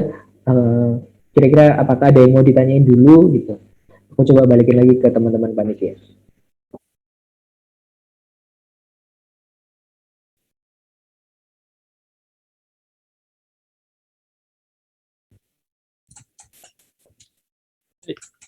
Ya, Rek, mungkin ada yang tanya. Ya, mungkin Mas Dava bisa dipersilakan untuk bertanya. Ya, terima kasih atas kesempatannya. Jadi saya mau tanya Mas soal kayak enaknya kalau orangnya kalau mau misalnya desain apa itu selalu bingung di pemilihan warna ya. Jadi kalau menurut Mas Arif sendiri itu kayak ada tutorial atau apa gitu yang mungkin bisa dikasih masukan ke kita untuk pemilihan warna yang baik itu kira-kira gimana gitu Mas? Itu, terima kasih. Oke. Ini pertanyaannya bagus banget karena pertanyaan warna ini bakal selalu ada di dalam setiap BMS AMS. Oke, gimana caranya memilih warna yang bagus? Itu gini, balik lagi tadi sebenarnya udah sempat aku spill juga ya. Salah satu treatment yang aku pakai yaitu aku mulai nge-follow teman-teman desainer. Jadi kayak mulai dari Twitterku, mulai dari IG-ku. Jadi kayak portal-portal sosmedku itu kalau dibuka itu semuanya sudah berbau dengan kekaryaan dari desain gitu. Jadi dari sana itu sebenarnya kita bakal secara nggak langsung bakal terbiasa untuk mengetahui warna-warna apa yang cocok. Misalnya kita pakai warna merah. Oh, dari referensi yang kita coba lihat berhari-hari, berkali-kali, nah itu kita bakal tahu warna merah itu cocoknya dengan warna apa. Jadi dari treatment-treatment dasar yang seperti itu, treatment-treatment yang bisa kalian pakai, treatment-treatment yang bisa kalian reach juga, kayak mulai dari Instagram atau kalian coba sering-sering browsing di Pinterest atau kalian suka lihat behind dribble, itu secara nggak langsung minimal sehari 50 kali lah kalau kalian bisa ngeliat sebuah karya, itu pasti nanti sekitar seminggu atau 2 minggu berikutnya itu pasti kalian bakal terbiasa dengan yang namanya warna. Kayak kalian pasti bakal kayak tahu, oh warna-warna merah ini kayaknya cocok nih kalau misalkan dikombinasikan dengan ini. Itu adalah treatment pasif ya, treatment pasif yang bisa kamu pakai. Nah, kemudian kalau yang kedua, di dalam sebuah teori warna itu akan ada kayak kombinasi warna komplementer, split komplementer, analogus, triadik, sama chrome gitu kan. Dan ada beberapa kombinasi warna lain. Nah, kalau aku itu suka yang berbau dengan analogus. Jadi kalau dalam sebuah color wheel, warna merah itu bakal deket dengan warna apa? Nah, itu pasti yang bakal aku kembangin gitu. Itu salah satu trik yang biasa aku pakai dalam menggunakan warna. Karena apa? Karena warna analogus itu mesti bagus-bagus hasilnya. Jadi kayak warna merah itu pasti bakal kayak masuk akal dengan warna oranye bakal agak masuk akal dengan warna ungu. Nah, kayak gitu-gitu. Itu kan warnanya agak berdekatan kan. Jadi warna itu bakal memberikan citra rasa yang bagus gitu kalau warna analogus. Kalau warna komplementer itu dia warnanya saling mematikan. Ini sebenarnya materi-materi di BMS ya. Jadi enggak aku ulang semuanya. Cuman aku spill salah satu kombinasi warna yang paling aku suka yaitu analogus. Kalau udah aku bakal coba searching di Pinterest biasanya kayak kombinasi warna yang bagus itu kayak gimana. Nah, dari sana aku bakal coba adaptasi dan bahkan aku kombinasiin biasanya. Jadi dari desain A, desain B, desain C. Misal nih aku dapat kombinasi warna merah, orange sama ungu. Nah, terus aku coba cari referensi. Misalnya di desain A aku ambil warna merahnya, desain B aku ambil warna orange-nya, desain C aku ambil warna desainnya aku ambil warna ungunya. Nah kayak gitu-gitu, itu kan otomatis kita juga sudah mengkombinasikan, memodifikasi. Di satu sisi kita juga kayak menggabungkan warna-warna yang dari mereka ciptakan kayak gitu. Itu biasanya yang sering aku gunakan. Dan ini salah satu hal yang sering aku pakai juga. Ini aku dikasih tahu temanku ya dari Despro. Warna itu sebenarnya nggak ada hak ciptanya gitu. Jadi kalau misalkan kalian pengen pick color dari siapa aja itu boleh. Cuman ya teman-teman harus perhatikan gitu. Nggak terus 99% sama plug ya. Itu bukan amati tiru modifikasi, amati tiru plug gitu malah jadinya. Jadi teman-teman harus perhatikan juga bagian mana yang teman-teman bisa adaptasikan, kemudian bagian mana yang teman-teman bisa modifikasi kayak gitu. Jadi ada semacam 3 treatment itu sih.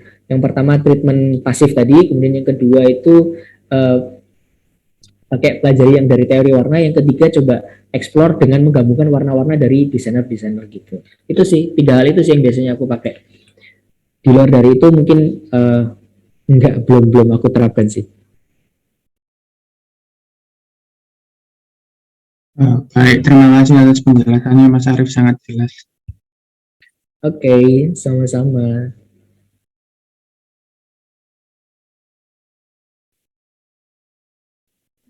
Gimana teman-teman, ada yang mau nanya lagi nggak? Dipersilahkan, mumpung ada Mas Arif sini.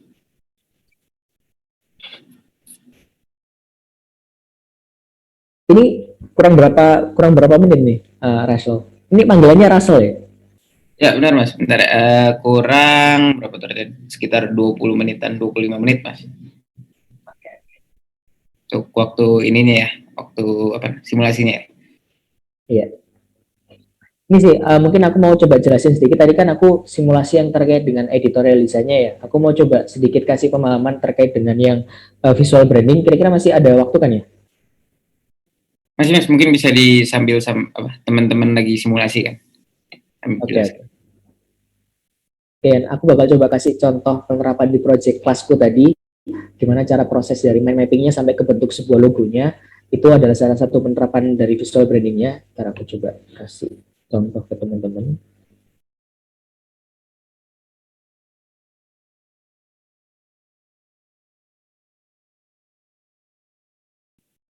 Nah, ini kalau teman-teman ngelihat, ini dari mind mapping sebuah project kelasku itu, dari creative briefnya, aku bakal coba petakan, mulai dari karakteristiknya kayak gimana, mulai dari karakteristiknya ini kayak gimana, kemudian mulai dari produknya itu kayak gimana, analisa kompetitor, kemudian latar belakangnya itu kayak gimana, kemudian targetnya itu siapa, itu dianalisa semua di sini, kayak gitu, dari karakteristik juga.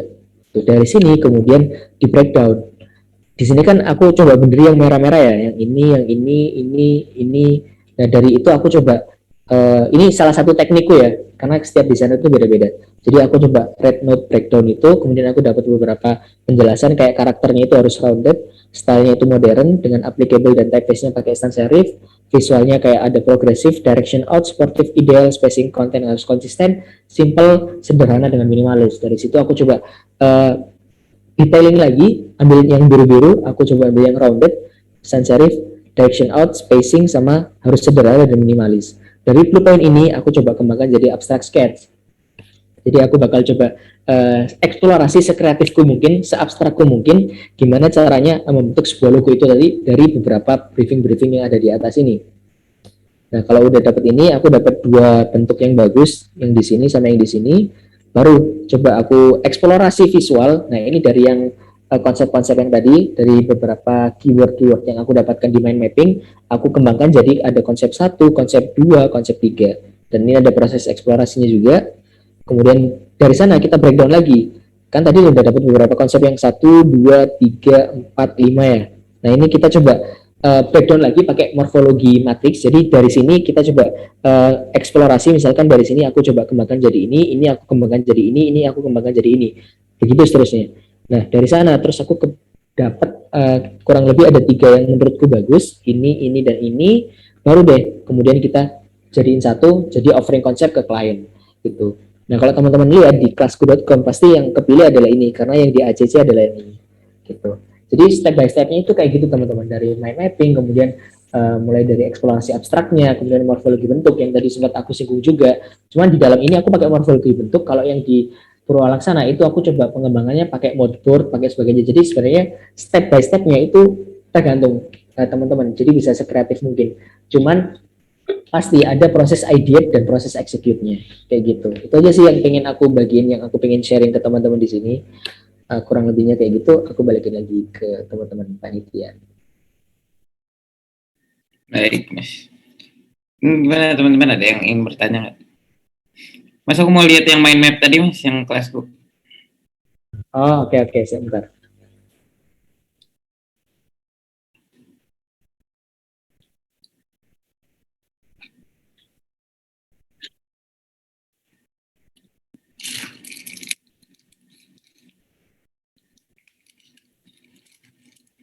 Nih. Ya.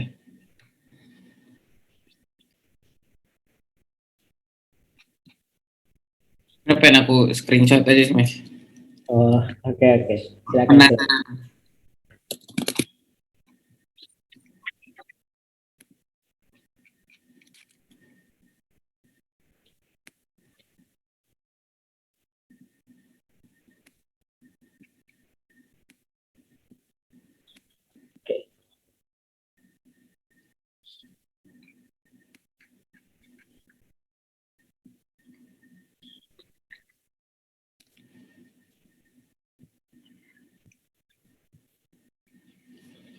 udah, Mas. Oke. Mungkin dari teman-teman ada yang ingin bertanya nggak? Dipersilakan untuk bertanya ya. Ini ambil simulasinya. Simulasinya masih ada waktu sekitar 20 menit. Sampai 14.15 ya.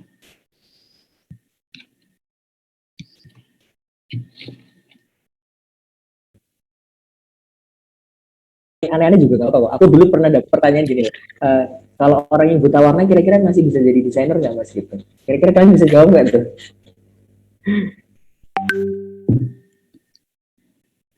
Menurut aku bisa sih, Mas, tapi cuma sekedar kayak ngebuat rangkaian logo gitu.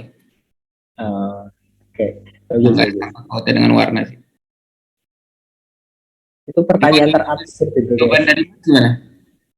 Kalau dari aku sih ya, karena kan apa ya? Kalau kita lihat biasanya kan ada channel RGB ya, dan biasanya orang yang buta warna itu kan ada yang buta warna merah dan hijau, ada yang buta warnanya warna yang lain gitu kan, ada yang cuman bisa ngelihatnya secara monokrom aja. Nah, kalau dari yang aku sempat tanyakan ke temanku juga, itu ya emang dia nanti visual karyanya itu emang bener-bener sebuah karya visual yang lebih identik dari desainer yang lain. Jadi memang kombinasi warnanya itu bakal agak berbeda dan outputnya itu agak berbeda. Dan kalau misalkan kita tahu, kita coba lihat sekarang di Adobe Photoshop atau di Adobe Illustrator, itu ada yang namanya tools color blind. Nah, itu sebenarnya salah satu tools yang dikembangkan oleh Adobe untuk orang-orang yang buta warna, untuk desainer yang buta warna kayak gitu. Jadi sebenarnya treatmentnya itu udah ada banyak gitu. Cuman kalau apakah masih bisa ya bisa, cuman nanti karyanya itu lebih karya yang lebih punya karakteristiknya sendiri gitu, kayak warnanya itu benar-benar lebih berbeda gitu. Cuman ya tetap masih bisa. Agak sulit sih untuk dijawab, soalnya kita bicara sesuatu yang gitu. Yang emang masih juga nggak ngerasain kan? Iya. Masa aku harus buta beneran kan ya enggak kan gitu juga ya. Masih daftar freelance nggak sih, Mas? Iya, freelance. Oh, freelance. Oh iya sih, lebih ke freelance sih. Cuman kalau untuk project-project itu biasanya karena kan aku lingkungannya FSAD ya, yang notabene itu orang-orang yang bisa ngedesain itu masih sedikit gitu. Jadi kayak teman-temanku kalau misalkan di project PKM aja, mereka kayak minta desain poster atau bahkan desain video, videografinya. Nah kayak gitu-gitu kayak lebih ke aku gitu. Jadi kayak aku punya target marketingku sendiri gitu di sini. Ya itu salah satu hal yang mengenakan di FSAD ya, karena emang yang bisa desain itu masih minim. Jadi dari sana aku bisa coba mencari cuan di situ. Nah, tapi kalau ngomong-ngomong tentang yang bisa edit dikit kan, artinya pandangan tentang editing tuh mereka nggak terlalu luas. Dimana banyak yang freelance, yang orang yang bisa ngedit deh dibilangnya. Dia tuh banyak diminta dengan teman-temannya dengan harga teman. Mas pernah mengalami nggak bisa, editin gue ini dong gitu, harga teman lah. Kayak di harganya emang beneran nggak mikir. Sejauh ini sih apa ya, mungkin karena aku kan biasanya teman-teman angkatanku atau teman-teman yang kenal aku itu kan ngefollow aku di Twitter ya. Biasanya tweet itu kan sangat bombastis gitu, kayak aku pernah gitu nge-tweet, ini kok permintaannya banyak banget tapi kok apa ya, biayanya cuma segini. Nah dari saat itu sebenarnya teman-temanku udah kayak ngerasa gitu, kayak udah terevaluasi gitu. Dan sejauh ini mereka itu sama-sama apa ya, seenggaknya itu kayak udah tahu gitu loh kalau profesi desain itu udah bener-bener emang secara ide dan eksekusi itu emang bernilai mahal gitu. Dan gini, aku kalau kerja itu biasanya secara profesional aja sih. Jadi kayak mulai dari kreatif briefnya, aku bakal coba analisa kontennya, dan dari sana biasanya aku deal-dealan di awal. Ini kalau aku ngelihat, ini kayaknya kayak misalkan contohnya video PKM ya, video PKM-nya temanku itu dia pengen buat sebuah video PKM dalam waktu 6 menit gitu kan. 6 menit. Nah, di situ aku bilang kalau dalam videografi itu ratingnya apa ya, pricingnya itu adalah per menit. Jadi misalkan kalau misalkan rateku adalah 50.000 per menit, berarti kalau kamu buat 6 menit, berarti ini total nanti ada 300.000 gitu kan di awal. Nah, itu aku clearkan dulu di awal. Kalau misalkan di awal dia udah deal, ya udah berarti kita masuk ke eksekusi. Cuman kalau di awal dia kayak udah bilang, ini kemahalan, ya bodo amat, nggak bakal tak lakuin gitu. Jadi benar-benar kita clearkan dulu di awal, kita kerja secara profesional. Kalau misalkan dia minta harga teman, nah ya udah berarti aku desainnya juga desain teman gitu. Ya aku coba bakal desain di PowerPoint, di Paint gitu. Yang benar-benar secara niatnya itu ya emang niat teman gitu kan. Gitu. Ya relate lah dengan komitmen dan pride.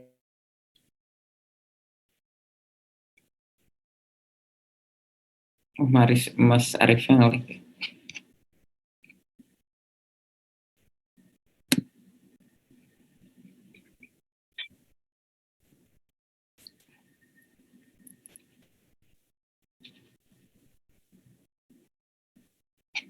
Mungkin dari teman-teman ada yang bertanya lagi nggak?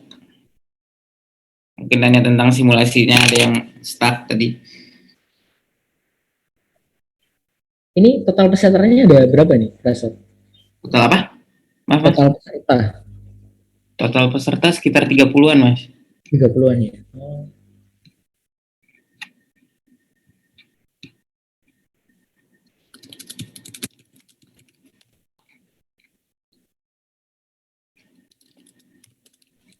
Mas, permisi izin bertanya Mas. Oh iya, silakan. Saya Fahri dari Siskal 2020. Izin bertanya, apakah Mas ada pengalaman kayak freelance gitu Mas? Misalnya di web itu atau gimana gitu Mas? Pernah nyoba atau gimana gitu Mas? Oke, kalau untuk freelance itu sendiri aku belum coba masuk ke yang sifatnya kayak kreatif market gitu ya, kayak kreatif market. Kemudian kalau yang portal Indonesia itu Fastwork gitu-gitu, itu aku belum coba masuk ke sana karena sejauh ini project yang aku terima itu biasanya datang dari lingkungan sekitarku dulu gitu. Jadi kayak mulai dari teman-temanku, bahkan alumni matematika, alumniku sendiri itu yang sekarang udah jadi dosen itu bahkan requestnya ke aku. Jadi aku coba apa ya, kayak memenuhi kebutuhan mereka dulu, baru kalau misalkan nanti permintaan yang dari sekelilingku ini udah turun, baru aku coba mulai publish diriku ke platform-platform yang istilahnya untuk freelance gitu, kayak ada Fastwork, kemudian ada kayak Creative Market untuk produk-produknya kayak gitu-gitu sih. Cuman kalau untuk pelan-pelan ini sih aku udah coba bangun di LinkedIn aja, baru coba kembangkan apa ya, kayak produk apa ya, personal brandingku itu baru aku taruh di LinkedIn gitu. Cuman kalau untuk explore ke Behance, Dribbble dan sebagainya itu masih belum. Tapi rencananya pasti bakal ke sana sih. Cuman untuk sekarang ini masih ke sekeliling dulu sih. Oke Mas, terima kasih Mas. Kenapa? Kamu mau ini tuh, mau nge-freelance juga tuh?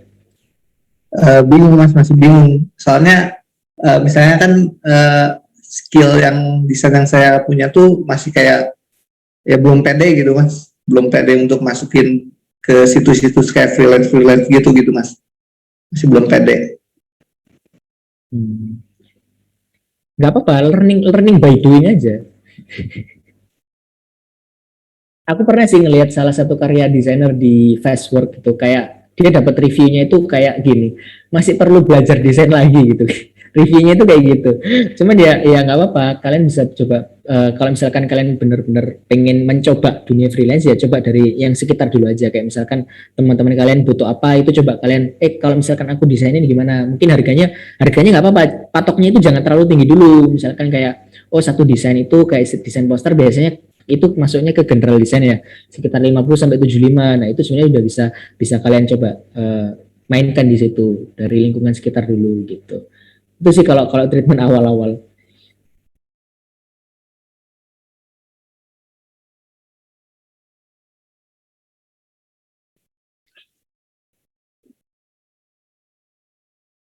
Mas, kalau tentang pengalaman magang gimana, Mas?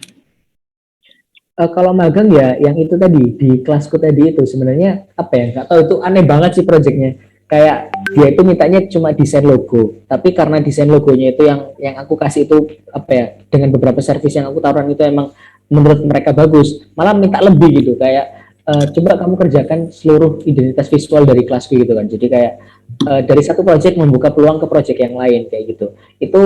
Dan dari sana aku ditawari itu kan tadi kelasku ya, itu aku ditawari magang di paid internship di Code Direct, di mana itu CEO-nya itu ya yang punya kelasku tadi itu. Jadi kayak aku diarahkan langsung dari sana. Terus ini aneh banget juga sih. Kan aku magangnya itu terkait dengan coding ya, terkait dengan yang computer vision. Kalau teman-teman pernah dengar multi layer perceptron dalam coding. Nah, sebenarnya aku ngerjain itu. Cuma ternyata aku di sana itu disuruh ngerjain desain. Coba. Jadi aku itu kayak magang itu bukan magang yang secara akademik itu matematika yang ngoding itu enggak, malah aku disuruh ngerjain yang desain. Tapi ya karena itu berupa paid ya nggak apa-apa lah, karena kan itu juga juga menghasilkan cuan gitu kan, jadi ya nggak apa-apa, jalani aja. Itu kalau kalau untuk yang magang ya, tapi magang mandiri sih aku, bukan magang yang BUMN dan sebagainya.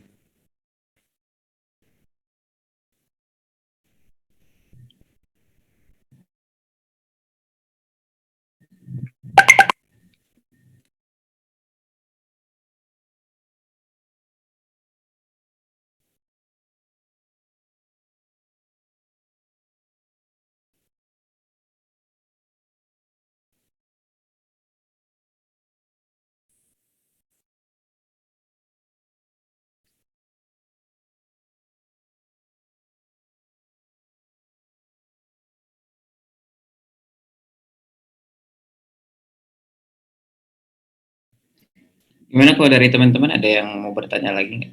Dipersilakan untuk bertanya lagi ya. Mumpung masih sesi tanya jawab juga. Nyambil simulasi.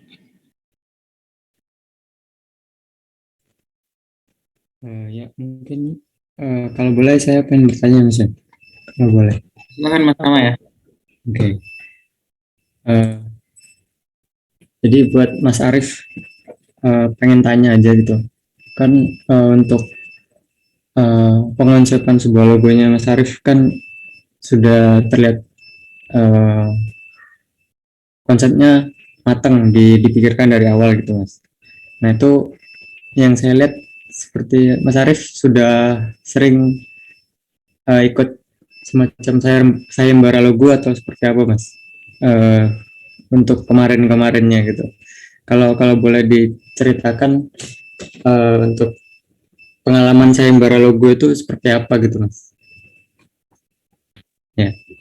Oke, sebelum menjawab terlalu jauh, aku nggak pernah ikut ini sih. Aku tuh gini, dalam logo itu kan ada dua ya, logo yang bergerak profesional sama logo eksplorasi. Nah, aku tuh lebih suka logo yang sifatnya eksplorasi. Kayak tadi logo-logo yang di Purwolaksana itu logo-logo eksplorasi. Itu kalau misalkan kita coba terapkan ke yang skalanya profesional atau kita print kayak misalkan menjadi sebuah logo organisasi, logo perusahaan, itu kurang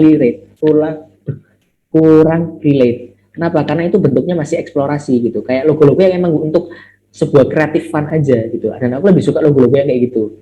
Jadi kayak pengembangannya itu nggak terbatas pada ini nanti digital printingnya gimana. Jadi untuk offset di bagian offsetnya kayak gimana kayak gitu. Nah, aku lebih suka yang bagian kayak gitu. Dan aku nggak pernah ikut sayembara logo sih. Karena emang aku apa ya? Kalau sayembara logo itu udah jelas gitu loh. Kayak kalau aku ngeliat saingannya itu udah walah ini nanti yang menang ini nanti yang menang ini gitu kan. Nah, karena dari sana aku justru lebih suka ke yang sifatnya logo-logo yang fun. Jadi kayak misalkan logo-logo buat logo-logo sekitar aja, kayak misalkan logo-logo departemen atau misalkan sebuah proker agenda aku coba buatin logonya. Nah, kayak gitu-gitu. Jadi lebih yang sifatnya kreatif fun aja gitu. Cuman kalau untuk pengkonsepan yang profesional kayak tadi salah satu project di kelasku, nah itu aku baru terapkan beberapa hal yang sifatnya emang profesional karena emang di situ ada pricing, berarti harus ada service yang harus aku hadirkan yang aku berikan secara profesional, mulai dari nanti lisensi di akhirnya kayak gimana, kemudian ini penyerahan lisensinya kayak gimana, kemudian ini nanti penerapannya kayak gimana, untuk social media applicable-nya itu kayak gimana. Nah, itu nanti ada beberapa hal di bagian kayak istilahnya GSM-nya lah. Jadi ada after service-nya, after sale service-nya di situ. Kayak gitu. Jadi aku nggak pernah ikut sayembara logo sih, karena emang nggak suka aja. Karena tipe style logo yang aku suka itu yang tadi kreatifan itu, yang eksplorasi kayak gitu. Jadi siapa yang tanya? Rama ya? Oke. Mungkin melanjutkan dari yang Mas Arif jawab tadi. Untuk penyerahan lisensinya biasanya seperti apa, Mas? Apakah nanti hanya dalam bentuk gambar atau format gambar yang logonya, atau nanti beserta soft file-nya, atau seperti apa, Mas? Untuk penyerahan lisensi logonya. Oke. Wait, ini aku ada filenya, Pak. Aku tunjukin langsung aja. Loading. Ntar ya, masih loading ya. Oke, ntar aku share screen dulu. Nah, ini kalau teman-teman lihat, ini ada semacam apa ya, kayak salah satu bentuknya itu tadi yang sempat di teman-teman singgung, brand guideline, tapi di sini ada logo guideline-nya.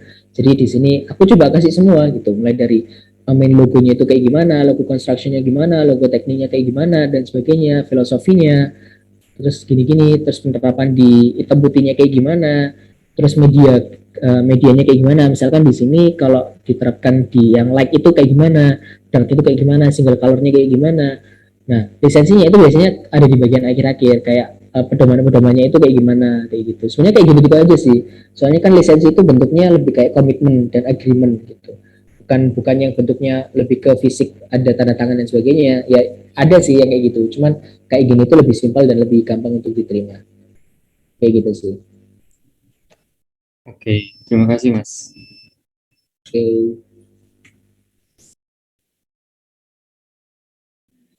Oke, makasih juga Mas Rama udah bertanya. Makasih Mas Arif ya sudah menjadi pembicara untuk AMS tahun ini.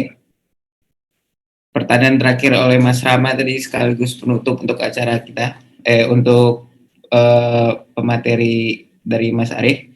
Sebelum ditutup, mungkin kita foto bersama dulu ya. Mungkin diharapkan pada teman untuk on cam dulu, kita foto bareng. Yuk teman-teman, yuk.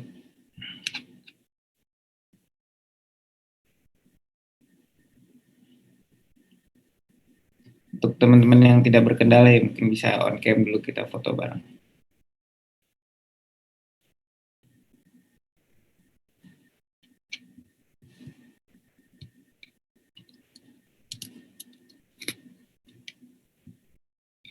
Mungkin bisa diambil oleh Atif. Silakan Tif.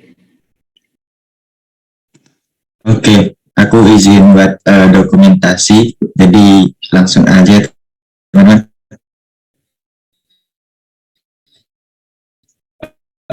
Satu, dua, tiga.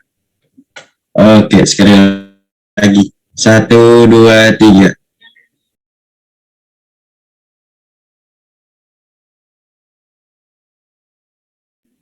Oke.